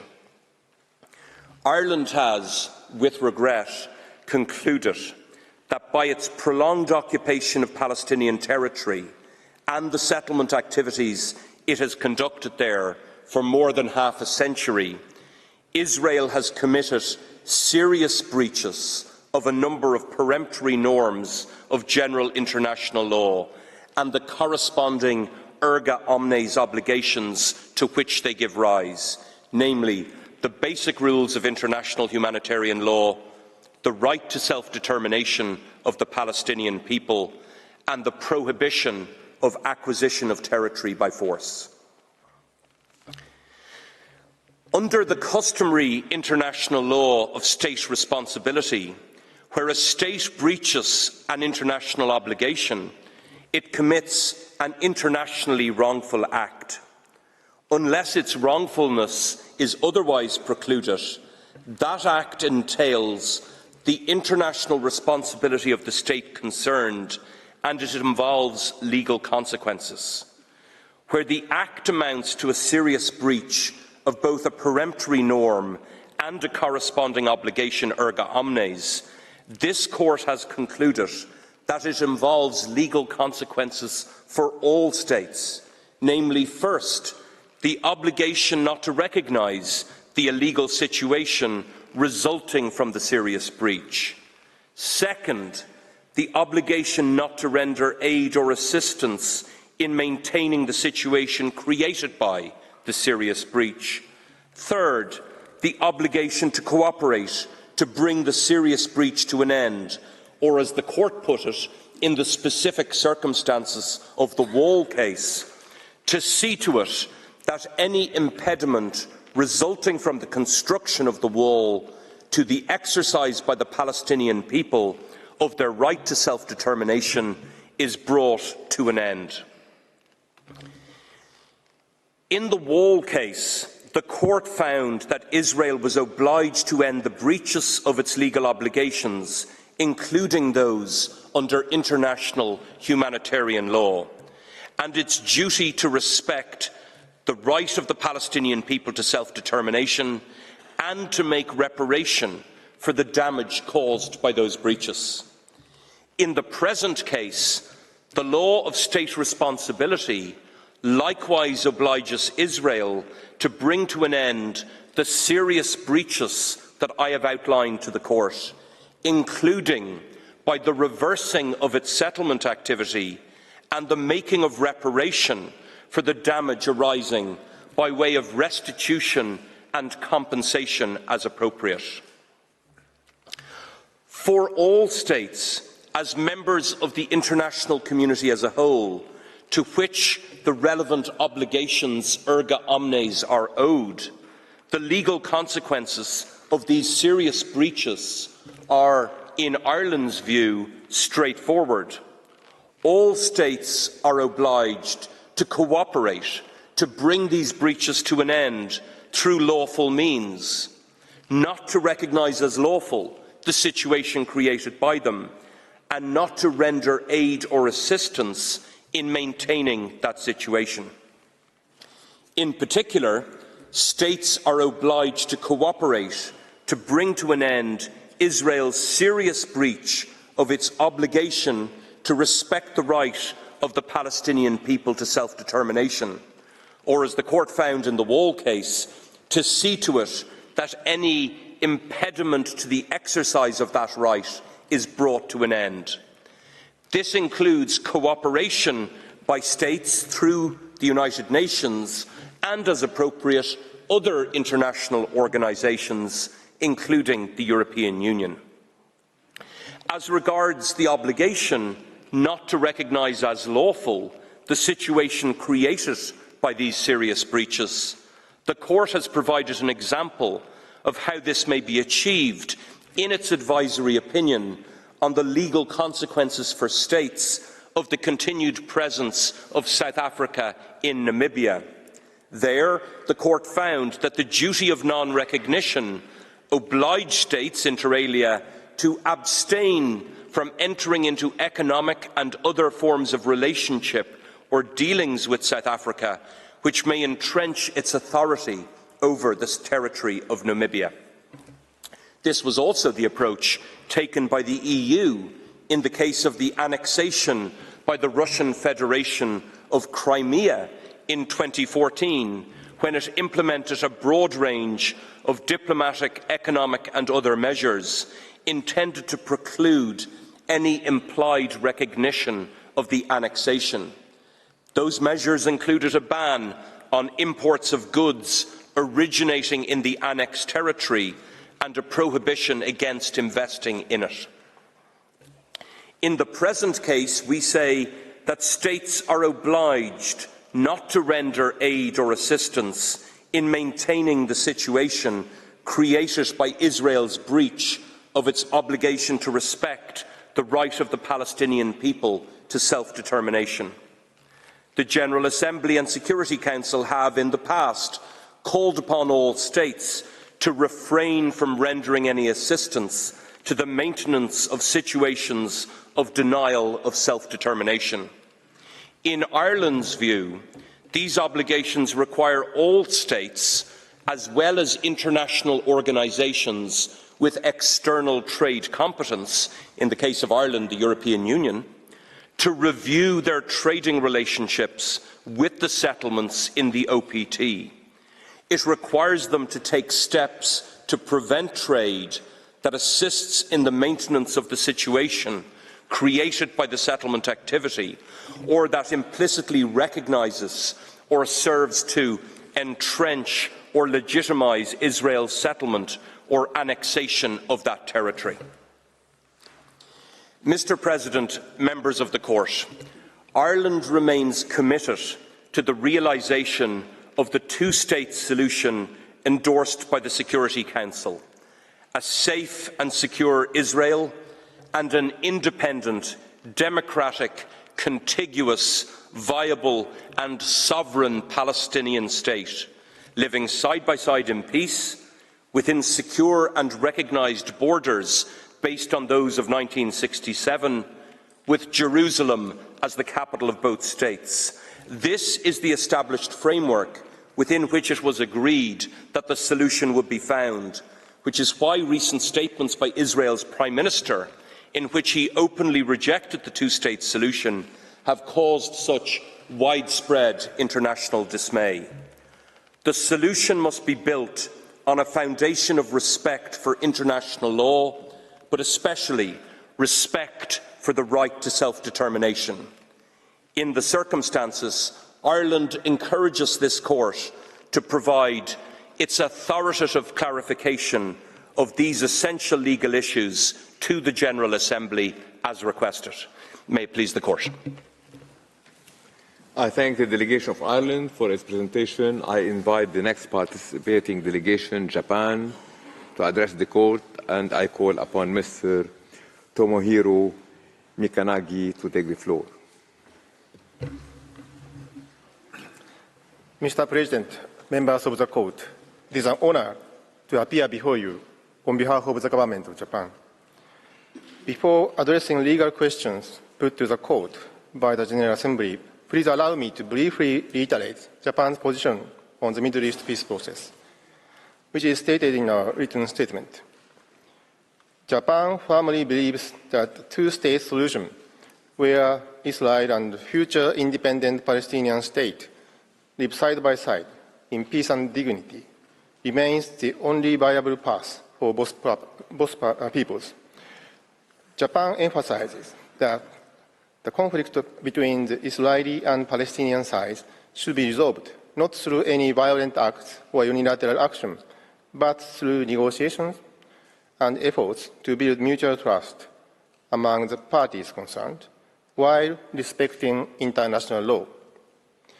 Now, in the following oral submissions, Japan wishes to focus exclusively on the issues relating to the acquisition of territory by force, insofar as they are relevant to the questions put to the Court by the General Assembly. Japan considers that the prohibition of acquisition of territory by force is an essential element of the rule of law among nations, to which Japan is profoundly attached, and of particular importance to the peace and stability in the region and international community. Japan believes that this prohibition provides an important safeguard for the international community against the return of rule by force.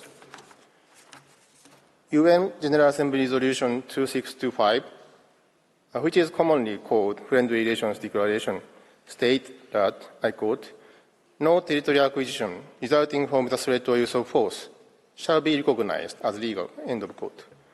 The Court clarified in the War Advisory Opinion that the illegality of the acquisition of territory by force is a corollary of the prohibition of use of force incorporated in the UN Charter. In the same vein, on 18 April 2023, G7 foreign ministers under Japanese presidency reaffirmed this prohibition. The relevant paragraph of the communique stated, I quote, "The prohibition on the acquisition of territory resulting from the threat or use of force, reaffirmed in the Friendly Relations Declaration of 1970, should be observed in good faith," end of quote. Our statement today consists of three parts. First, I will address the issue of which territory the prohibition of acquisition of territory by force applies to. In the second part, Professor Dapo Wakande will speak about what constitutes acquisition by force. In the third part, Professor Akande will examine the relationship between this prohibition and the right to self-defense. Mr. President, let me begin with the first point that Japan wishes to make. The prohibition of territorial acquisition by force does not apply only to territory of states within settled or internationally recognized borders. Even in the cases of territory where internationally recognized borders do not exist, that prohibition extends to territory that is under the peaceful administration and could also apply to uses of force across international lines of demarcation. The paragraph of the Friendly Relations Declaration relating to the principle of non-acquisition of territory by force state that, I quote, "The territory of a state shall not be the object of acquisition by another state," end of quote. It is not surprising to find the focus on attempts by states to acquire territory of another state. As an example, in October 2022, the UN General Assembly condemned attempted illegal annexation of 4 regions of Ukraine. In that situation, the prohibition of acquisition of territory by force clearly applies to those territories as they are within internationally recognized borders of Ukraine. However, Friendly Relations Declaration seems to go further than acknowledging the prohibition of acquisition of territory within the internationally recognized border of states by force. In the same paragraph, it proclaims that, I quote, "No territorial acquisition resulting from the threat or use of force shall be recognized as legal," end of quote, without reference to the territory of a state. Japan takes the position that where sovereignty over a territory is not internationally recognized, but where the territory is under peaceful administration by a state that has not itself occupied the territory by force, the prohibition of acquisition of territory by force applies also. This principle follows from the reasoning adopted in the decision of the Eritrea Ethiopia Claims Commission. As this court has recognized in the all advisory opinion, the prohibition of territorial acquisition force follows from the prohibition of force. Therefore, the scope of the prohibition should be determined with reference to the interpretation of Article 2, Paragraph 4 of the UN Charter. Eritrea Ethiopia Claims Commission found that Eritrea violated Article 2, Paragraph 4 of the UN Charter by attacking and occupying in 1998 the town of Badme, which the Commission found was under peaceful administration by Ethiopia at the time. In this regard, the G7 Foreign Ministers' communique in April 2023 also stated, I quote, "We strongly oppose any unilateral attempt to change the peacefully established status of territories by force or coercion anywhere in the world," end of the quote. Furthermore, Friendly Relations Declaration states that, I quote, "Every state likewise has a duty to refrain from the threat or use of force to violate international lines of demarcation, such as armistice lines established by or pursuant to an international agreement to which it is a party or which it is otherwise bound to respect," end of quote. This declaration indicates that the prohibition of acquisition of territory by force could also apply to a territory where internationally recognized borders do not exist, but where parties are bound to respect certain international lines of demarcation. Article 2, Paragraph 4 of the UN Charter itself refers to the purposes of the United Nations, and Japan takes the position that Article 1, Paragraph 1 of the UN Charter must constitute an important context and object and purpose for the interpretation of Article 2, Paragraph 4. The Security Council has primary responsibility for the maintenance of international peace and security, and its view should be given significant weight in determining whether the prohibition of acquisition of territory by force applies to our territory. With regard to the Occupied Palestinian Territory, OPT, Preambular Paragraph 2 of the Security Council Resolution 242 emphasizes the inadmissibility of acquisition of territory by war It also reaffirmed that the fulfillment of Charter principles requires the establishment of a just and lasting peace in the Middle East, which should include the application of principles, including, I quote, withdrawal of Israeli armed forces from territories occupied in the recent conflict, end of quote. Japan is of the view that due consideration should be given to the relevant resolutions of the Security Council when examining the question of whether the prohibition of acquisition of territory by force applies to a certain territory. Mr. President, Madam Vice President, members of the Court, I thank you for your kind attention. I'd now like to give the floor to Professor Akande. I thank Mr. Tomohiro Mika Nagi. I now give the floor to Professor Dapo Akande. Professor, you have the floor. Mr. President, members of the Court, it's an honor to appear before you and to do so on behalf of Japan. The Court has heard oral pleadings on a range of legal issues arising from Israel's actions in the occupied Palestinian territory. Japan focuses on a specific issue, the scope of the application of the principle of non-acquisition of territory by force. As Mr. Mikanagi has just set out, there are 3 points that are important with regard to the application of the principle. He has set out Japan's position on the first issue, namely the issue of which territory the prohibition of acquisition by force applies to. I will deal with 2 other issues relating to the principle. The second issue relates to what constitutes acquisition by force for the purposes of this principle. And the third relates to the relationship between the principle and the right to self-defense enshrined in Article 51 of the UN Charter. Let me begin with the question of what constitutes acquisition by force. Mr. President, the acquisition of territory by force consists of 2 elements, namely, 1, the establishment of control over the territory through forcible measures, and 2, the intention to appropriate that territory permanently. By acquisition or indeed annexation of territory by force, we mean a situation where a state attempts to acquire territorial title on the basis of forcible acts and where the state does not otherwise have valid title to that territory. The clearest case of annexation is an attempt to annex occupied territory de jure.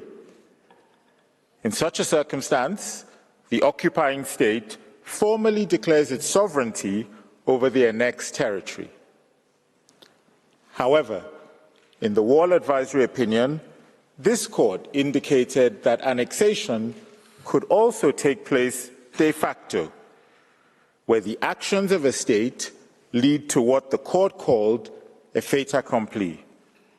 That is a situation on the ground which becomes permanent and which others are compelled to accept.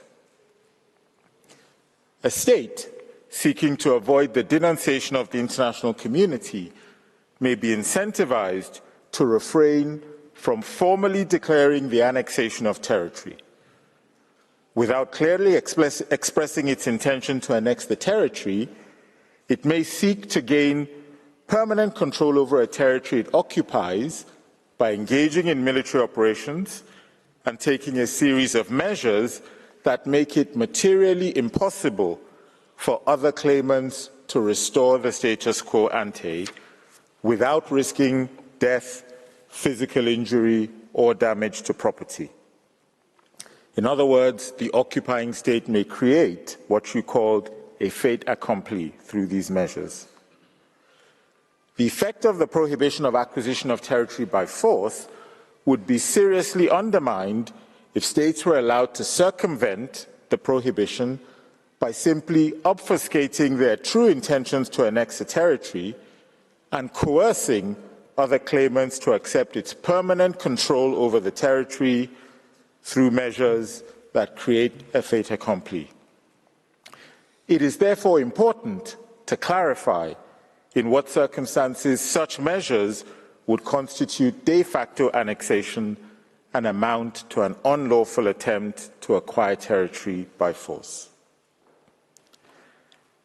In the Wall Advisory Opinion, the Court considered that Israel's construction of a wall in the occupied Palestinian territory, as well as the creation of an administrative regime facilitating the establishment of settlements of Israeli citizens in areas lying between the Green Line and the wall, are the types of actions which would be tantamount to de facto annexation if it created a fait accompli that had effectively become permanent.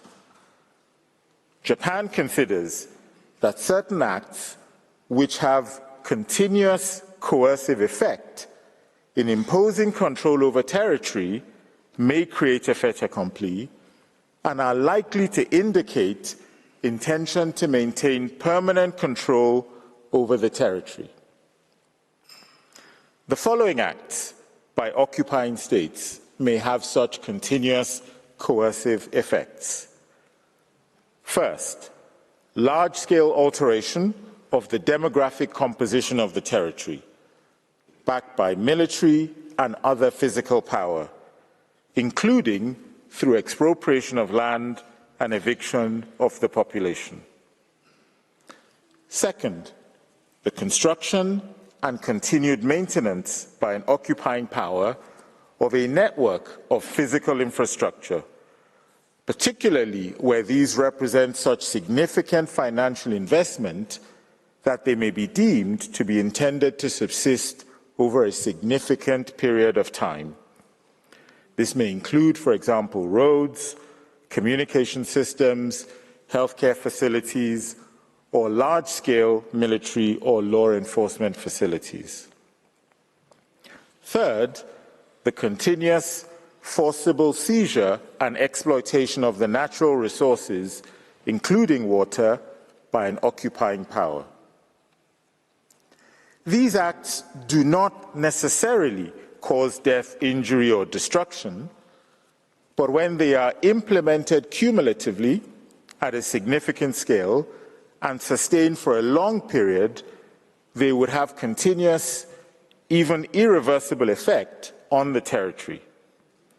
In such a case, there may be evidence that the occupying state's intention is to permanently establish sovereignty over the relevant area, even if it is doing so incrementally. If such acts are accompanied by statements of state officials affirming the irreversibility of measures, or even asserting the intent to establish sovereignty over the occupied territories, the measures I've just mentioned are even more likely to indicate intention to acquire territory and thus amount to a prohibited attempt to acquire territory by force.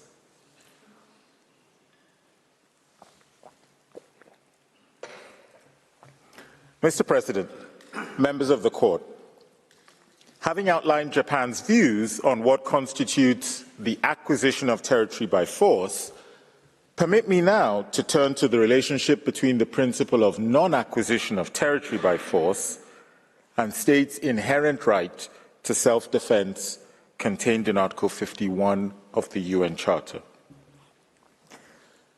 The key question here is whether a state that does not otherwise have valid title to territory can acquire title through a use of force because the state claims to be acting in self-defense. Japan rejects this argument. Two alternative but interlinked arguments support this position.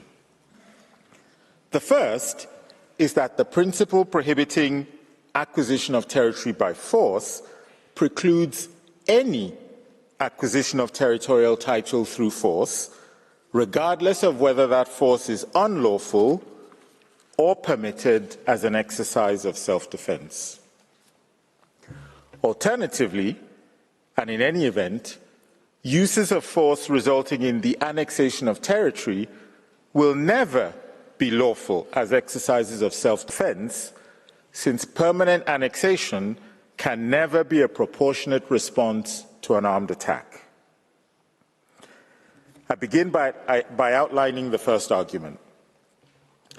Japan submits that the principle prohibiting forcible acquisition of territory is properly understood as providing that the use of force is never a valid basis for acquiring title, even if the initial use of force by the state could have been lawful. This blanket prohibition is a necessary consequence of the complete abolition of the right of territorial conquest in the context of the UN Charter. In the Wall Advisory Opinion, the Court described the principle on the illegality of territorial acquisition resulting from the use of force as the corollary of the prohibition against the use of force itself. It is also connected to other fundamental principles of international law, in particular, the right to self-determination of peoples as set out in the Friendly Relations Declaration and recognized by this Court. It accordingly reflects a fundamental shift in international law in the 20th century, particularly after the entry into force of the UN Charter, which sought to minimize unilateral recourse to force in international relations. The prohibition on the use of force and the prohibition on acquiring territory by force form part of a coherent scheme with the right to self-defense. The right to self-defense provides for states to have recourse to force in order to defend their people and to preserve territory they already have. It does not allow a right to use force to gain additional territorial title. I would also like to highlight that a finding by the Court that conquest could confer title upon a state where force was used in self-defense would in practice be liable to widespread abuse. The proper scope of self-defense in international law is controversial. States frequently make contested claims that some use of force or another is lawful as an exercise of self-defense. States seeking to acquire territory by force could accordingly seek to exploit this ambiguity. This would threaten to undermine the principle and alongside it, the prohibition on the use of force. Japan's view on the proper scope of the principle is supported by the General Assembly's Friendly Relations Declaration, which states, and I quote again, because you've heard it many times, "The territory of a state shall not be the object of acquisition by another state resulting from the threat or use of force. No territorial acquisition resulting from the threat or use of force shall be recognized as legal." This part of the declaration contains no exception for force used in self-defense and does not limit the principle prohibiting territorial acquisition by force to unlawful uses of force. By contrast, in the sentence immediately prior to the one that I have just quoted, the declaration prohibits, and I quote, "military occupation resulting from the use of force in contravention of the provisions of the Charter," indicating that where the use of force is not prohibited by the Charter, military occupation may be lawful. This conclusion that the declaration endorses a blanket prohibition on acquisition of territory by force, is not affected by the declaration's subsequent reaffirmation that it, quote, "shall not be construed as affecting provisions of the Charter." The right of self-defense regulates the permissibility of uses of force in response to an armed attack, rather than dealing with the question of whether states can, through such use of force, acquire title to territory. The Friendly Relations Declaration accordingly clarifies that the answer to the latter question is no, without purporting to affect the scope of self-defense as a justification for the use of force. Mr. President, members of the Court, let me turn to the alternative point with regard to the relationship between the prohibition of territorial acquisition by force and the right of self-defense. And this is my final point. Annexation of territory can never meet the narrowly drawn requirements of the right of self-defense. As the Court has repeatedly pointed out, any purported exercise of the right to self-defense must be necessary and proportionate. Self-defense, by definition, can only justify the taking of temporary measures in order to achieve its aims. The aim of self-defense is limited to defending the attacked state and its people. Thus, even when a state has suffered an armed attack, it can never be proportionate to permanently deprive a people of its territory. In this regard, it is worth recalling that the acquisition of territory by force has been rejected in the context of states claiming to act in self-defense. The Security Council's response to Iraq's invasion and purported annexation of Kuwait in 1991 is worth noting.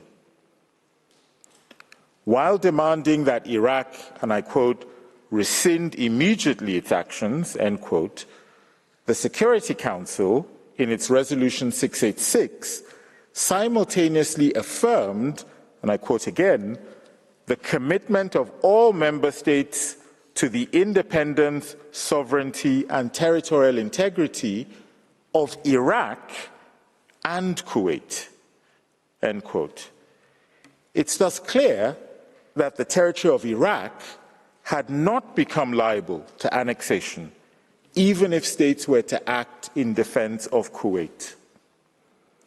Another relevant example is, of course, Security Council Resolution 242, which emphasized, quote, the inadmissibility of the acquisition of territory by war, end quote, without drawing any distinction between lawful and unlawful uses of force. Mr. President, members of the Court, I close my submissions by once again expressing Japan's position that the principle of non-acquisition of territory by force is an important norm which reinforces the jus cogens prohibition of aggression and is central to the maintenance of the rule of law among nations. This concludes the oral pleadings of Japan, and I thank you for your attention. I thank the delegation of Japan for its presentation. I invite the next participating delegation, Jordan, to make its oral statement before the Court and call His Excellency Ayman Safadi to the podium.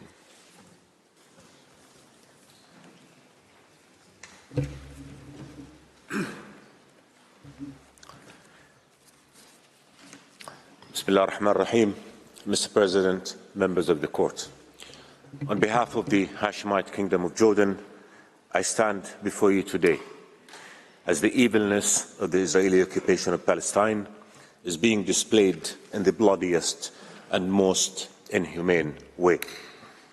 The Israeli aggression on Gaza, which your esteemed court has indicated warrants examination of plausible genocide, rages on. It is shattering thousands of lives. It is destroying a community of 2.3 million Palestinians who have already been suffering the oppression of occupation. 500,000 Palestinians in Gaza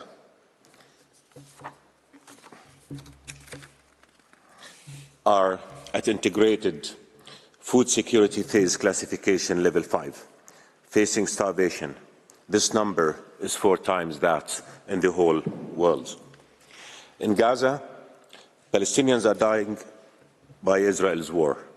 They are also dying from hunger and lack of medication as Israel prevents the delivery of food and medicine in violation of international humanitarian law and in defiance of the provisional measures you have ordered. This aggression has to end and end immediately.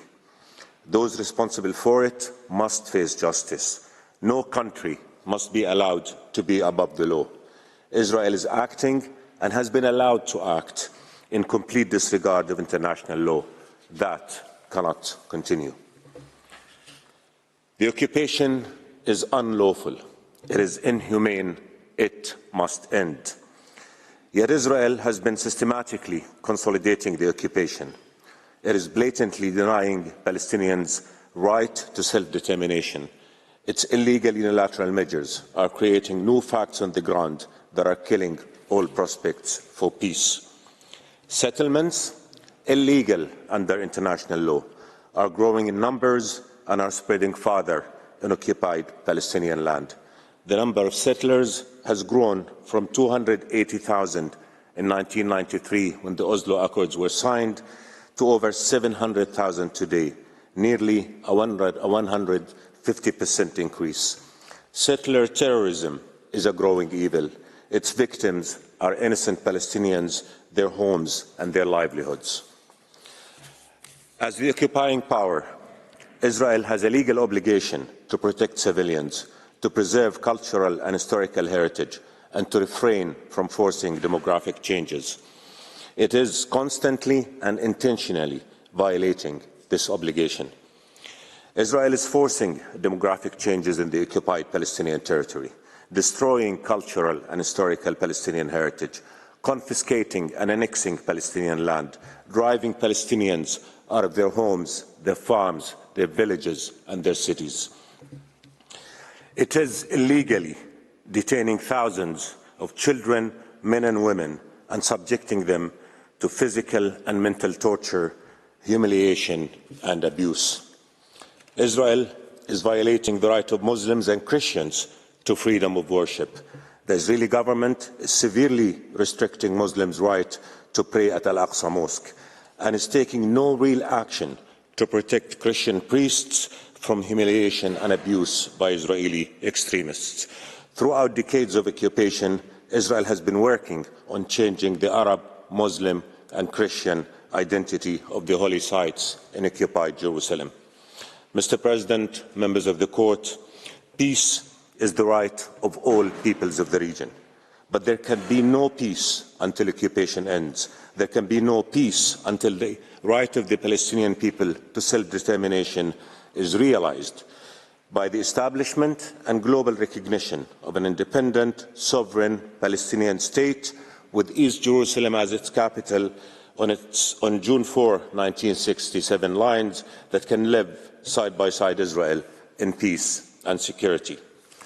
The Hashemite Kingdom of Jordan has been relentlessly working for peace. We have suffered the consequences of conflict. We know the value of peace to us, to the region and to the world, and we know what it takes to achieve peace: the end of occupation and justice, freedom and statehood for the Palestinians. The two-state solution must be implemented and the Palestinian state must be recognized and accepted as a full member of the United Nations.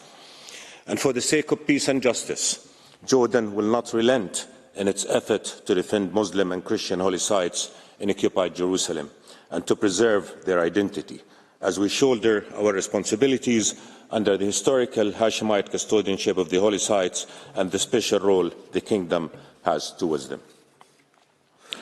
Mr. President, members of the Court, Palestinians are being killed in the hundreds every day in Gaza and in the West Bank because Israel is not being held accountable for its war crimes and violation of international law.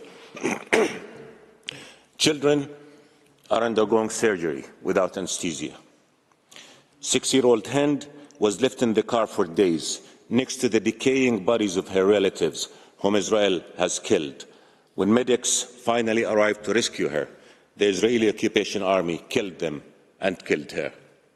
This brutality that tortured and killed Hind is a constant reality of life under the Israeli occupation. No more. Rule that this brutality can be no more. Help deliver justice. Rule that the Israeli occupation, the source of all evil, must end.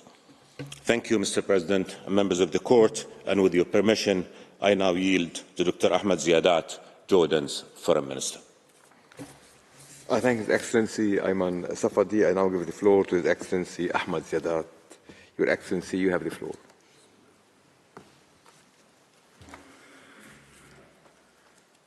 Bismillah ar-Rahman ar-Rahim. Mr. President, members of the Court, it's an honor to appear before you on behalf of the Hashemite Kingdom of Jordan. There are 3 sections to my address. First, I will identify in overview Jordan and the Hashemite family's special role and interests in the Christian and Muslim holy site in Jerusalem for more than 100 years. Second, I will share mere fraction of the more than 3,000 pages of evidence placed before the Court on Israeli violations. Third, I will briefly identify consequences of the Israeli violations. Jordan's written submission and evidence that have been placed before the Court on these matters are adopted herein. Mr. President, members of the Court, Jordan and the Hashemite royal family have a special role as the custodians of the Muslim and the Christian holy sites in Jerusalem.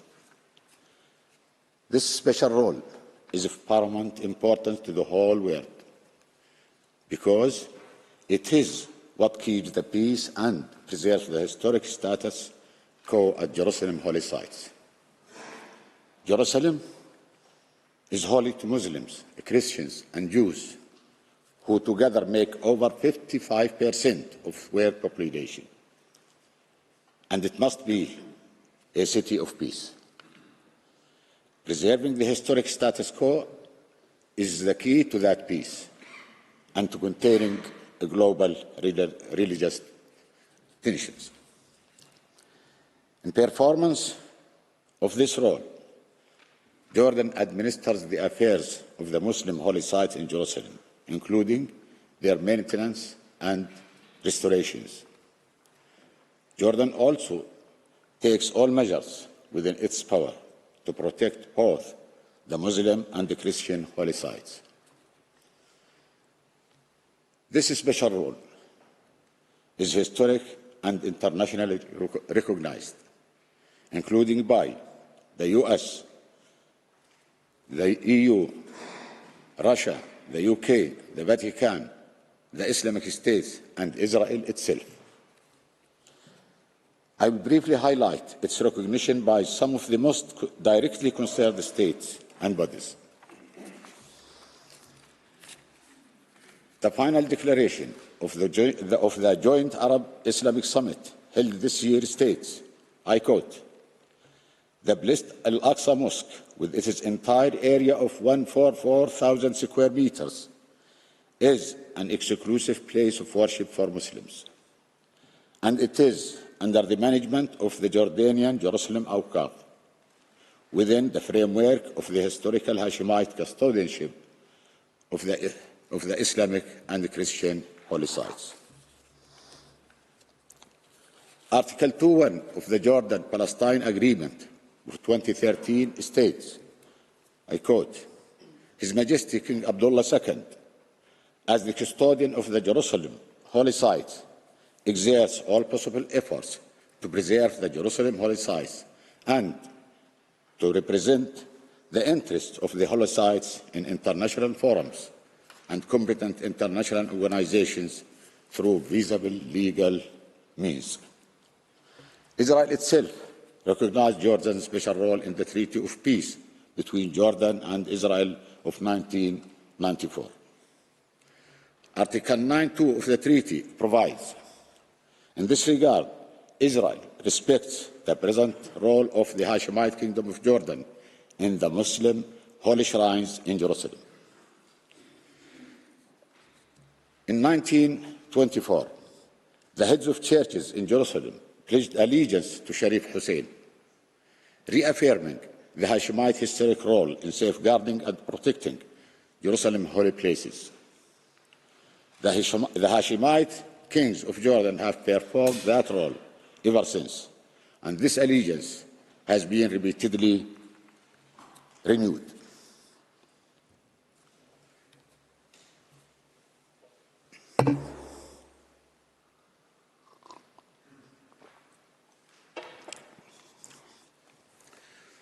In 2013, His Holiness Pope Francis wrote to King Abdullah II to acknowledge His Majesty's custodianship. His Holiness stated, I quote, "I'm deeply conscious of His Majesty's internationally recognized role as custodian of the holy places of Jerusalem.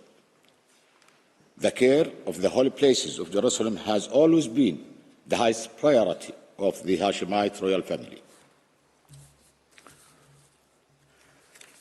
Turning to violations, Mr. President, members of the Court, I will share a few examples of Israeli violations in the holy sites since its occupation of East Jerusalem in June 1967. In June 1967, within days of its occupation, Israel demolished the historic Maghrabi Quarter, consisting of 153 houses, and expelled its residents in order to enlarge the space in front of the Al-Buraq Western Wall for Jewish prayers. Further, the Maghrabi Gate pathway, an ancient earthen ramp leading to Al-Aqsa Mosque, was demolished in 2004 and replaced by a wooden ramp in 2005. A serious and more serious violation that has been going on for decades is the extensive and systematic digging and tunneling works around and underneath Al-Aqsa Mosque, which threatens its structural integrity. On the 10th of September 2023, a UNESCO decision criticized Israel for failure to cease these activities and described them as persistent and illegal under international law. In April 2020, during the holy month of Ramadan, the Israeli forces raided Al-Aqsa Mosque during dawn prayers and attacked Palestinian worshippers with rubber bullets, stun grenades, and tear gas, causing injuries to more than 100 people and made more 400 arrests. In the same month, the ancient Kibli Mosque was subject to a similar attack, and significant damage was caused to historic glass windows, the minbar, and the carpet. On December the 13th, 2021, and on March 31st, 2023, the patriarchs and the heads of churches of Jerusalem issued a statement expressing their concern that Christians and their holy sites have become the target of frequent and sustained attacks by Jewish radical groups with the aim of diminishing Christian presence. Mr. President, members of the Court, Israeli violations in the Muslims and Christian holy sites violate the rules of international law, including Articles 27, 53 of the Fourth Geneva Convention, as we have stated in depth in our written statement. Furthermore, Israeli violations of the historic status quo at the Muslim Christian holy sites in Jerusalem threaten their integrity. They inflame global religious tension and create confrontations along religious lines. Mr. President, members of the Court, thank you for your attention, and I now request that you invite Sir Michael Wood to the podium. Thank you. I thank His Excellency Ahmad Ziadat. I now give the floor to Sir Michael Wood. Sir, you have the floor. Thank you.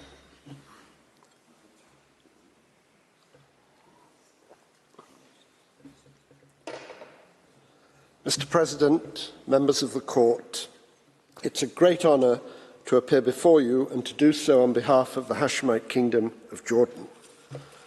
Mr. President, Jordan fully maintains all that it said in its written statement and comments, including the conclusions, and I respectfully refer the Court to those pleadings for details of our position. In the time available, and given the hour, I shall be very brief in addressing 6 points. First, a small number of states have suggested that, giving its opinion, the Court should take care not to undermine the negotiating framework. Yet both in its 2004 opinion and in Kosovo, the Court rejected in no uncertain terms the argument that an advisory opinion could have a detrimental effect on negotiations. Your case law confirms that it is not for the Court to substitute its own views for those of the General Assembly on whether an advisory opinion may have such an impact. There is, moreover, no basis for making such an assessment in the present case. On the contrary, as the Court itself said in 2004, any negotiated solution must be achieved, and I quote, on the basis of international law.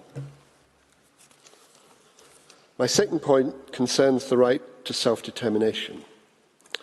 This right is well established in customary international law and is a norm of jus cogens, from which there can be no derogation. It goes hand in hand with the obligation to respect the territorial integrity of the self-determination unit, as well as the right to permanent sovereignty over natural resources.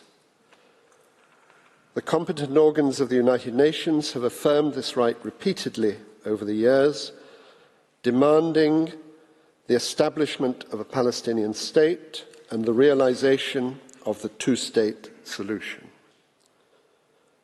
Regrettably, Israel's occupation has now lasted for well over half a century. During this period, Israel has intentionally breached fundamental principles of the law of occupation. The raison d'etre of these breaches is to deny the right to self-determination of the Palestinian people. The occupied Palestinian territory has been progressively fragmented. Its demographic composition has been and continues to be altered. Settlements and outposts expand rapidly, while the Palestinian people's access to natural resources is denied and water resources are depleted. All this, Mr. President, members of the Court, severely violates the Palestinian people's right to self-determination, including their right to an independent state on the 4 June 1967 lines, with East Jerusalem as its capital. The only way, Mr. President, for the right to self-determination to be exercised is for the occupation to come to an end. Turning to my third point, Israel's policies and practices also violate the law of occupation, which applies throughout the occupied Palestinian territory. Israel has engaged in a policy of progressively establishing settlements and so-called outposts. Israel's 2018 Basic Law declares, and I quote, "The state views the development of Jewish settlement as a national value and shall act to encourage and promote its establishment and consolidation." As others have said, 2023 was a record year for settlement expansion. And just recently, in late January, senior Israeli officials caused for settlement of Gaza and for the expanding settlement in the West Bank. Israel's settlements have created a patchwork of territorial units throughout the West Bank. They seek to create facts on the ground, and they undermine the establishment of a sovereign, independent, contiguous and viable Palestinian state. As many others have said, they are often accompanied by brutal settler violence, tolerated or even supported by the Israeli authorities. One effect is to instill a sense of terror and fear in Palestinians, leading to displacement from their own land. This brings me to the fourth point. Israel's policies and practices, when considered in their entirety, leave no doubt as to Israel's intention to annex the occupied Palestinian territory. The facts speak for themselves. Israel's 1980 Basic Law, which purported to annex Jerusalem de jure, the continued construction of the wall in the West Bank despite the court's 2004 opinion, the scale, infrastructure and location of Israeli settlements, the expansion of Israel's direct civilian legal authority across the West Bank, and the continued displacement of Palestinians and the difficulties they face to return to their homes.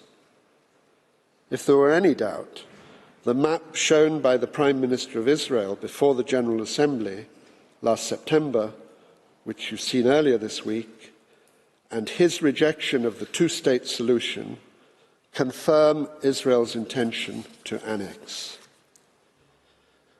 The annexation of any part of the occupied Palestinian territory is a serious breach of the prohibition of the acquisition of territory by force, a peremptory norm of general international law. Mr. President, my fifth point is that Israel's discriminatory laws and practices severely affect the lives of Palestinians and demonstrate a total disregard for the occupying power's duty to protect the rights and well-being of the Palestinian people. Specifically, the policy of discrimination constitutes a serious violation of treaty obligations and of customary international law, tantamount to apartheid. The Third Committee, the Human Rights Committee, and the Committee on Economic, Social and Cultural Rights have each urged Israel to amend the 2018 Basic Law so as to eliminate its discriminatory effects and to ensure equal treatment of all persons within the territory and subject to its jurisdiction, within its territory and subject to its jurisdiction. This has not been done. Discriminatory expropriation laws have been supplemented by a vast catalogue of military orders that have little or nothing to do with security or public order. Instead, they permit discriminatory treatment in practically every aspect of daily life, a discriminatory planning regime in which permits are routinely denied to Palestinians, the discriminatory practice of demolitions, and the use of zoning to designate military areas or so-called nature reserves, access to which is either denied to Palestinians or subject to Israeli permission. All of this is backed up by increasingly frequent interventions by Israeli armed forces to suppress protests, often with lethal fire, by the apparent impunity of those who engage in violence against Palestinians, by the use of excessive force, by attacks on health services, and by the ever-increasing arbitrary detention and ill-treatment of Palestinians, including children. Further, as explained in our written pleadings, Israel has engaged in acts that constitute crimes against humanity and has failed to prevent and punish such crimes. Mr. President, members of the Court, I now turn to question B and to my sixth and final point. What the General Assembly asks you to determine is whether the occupation as such is unlawful.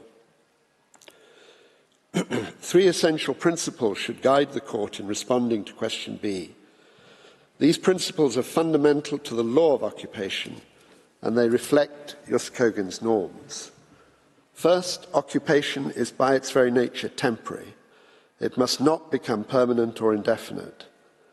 Second, the occupying power cannot acquire sovereignty over the occupied territory, whether by annexation or in any other way. Third, the occupying power has the duty to respect the right to self-determination of the people of the occupied territory, as well as all their human rights. Israel's occupation contravenes each of these fundamental principles. Israel's policy of settlements, including the transfer of settlers, the confiscation of land, and the forcible displacement of Palestinian communities, evidences Israel's intention to occupy permanently and to annex territory that belongs to the Palestinian people. Israel's serious breaches of the right to self-determination, the principle of non-acquisition of territory by force, and the prohibition of discrimination, all Jus Cogens norms, leave no doubt that the occupation as a whole is unlawful. The occupation is being carried out for purposes contrary to international law. Mr. President, I now turn to the legal consequences arising from the unlawful occupation of the occupied Palestinian territory.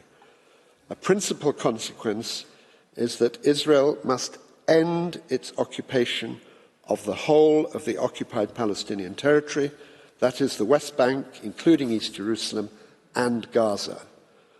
This must be done, as we said in our written pleadings, as a matter of urgency and as rapidly as possible. Another legal consequence is that all states are obliged not to recognize the unlawful situation created by Israel's policies and practices, and not to render any assistance that may serve to further those policies and practices. The content of these obligations was set out by Palestine on Monday in some detail. States must, moreover, cooperate with the competent organs of the United Nations to bring the unlawful occupation to an end. A further obligation binds states to investigate, prosecute and punish any individual subject to their jurisdiction for grave breaches of the Geneva Conventions and crimes against humanity. The United Nations, and especially the General Assembly and the Security Council, must take measures to end the illegal occupation, taking due account of the advisory opinion to be given. Before concluding, Mr. President, I must emphasize, in the light of what some others have said, that until Israel withdraws from the occupied Palestinian territory, it remains obliged to respect in full international humanitarian law and international human rights law. Israel's obligations under these bodies of law continue to apply, even though the occupation as such is unlawful. Mr. President, members of the Court, that concludes Jordan's submissions, and we thank you for your attention. I thank the delegation of Jordan for its presentation, which brings to a close this morning's hearing. The Court will meet again this afternoon at 3 p.m. to hear Kuwait, Lebanon, Libya, Luxembourg, Malaysia and Mauritius. The sitting is adjourned.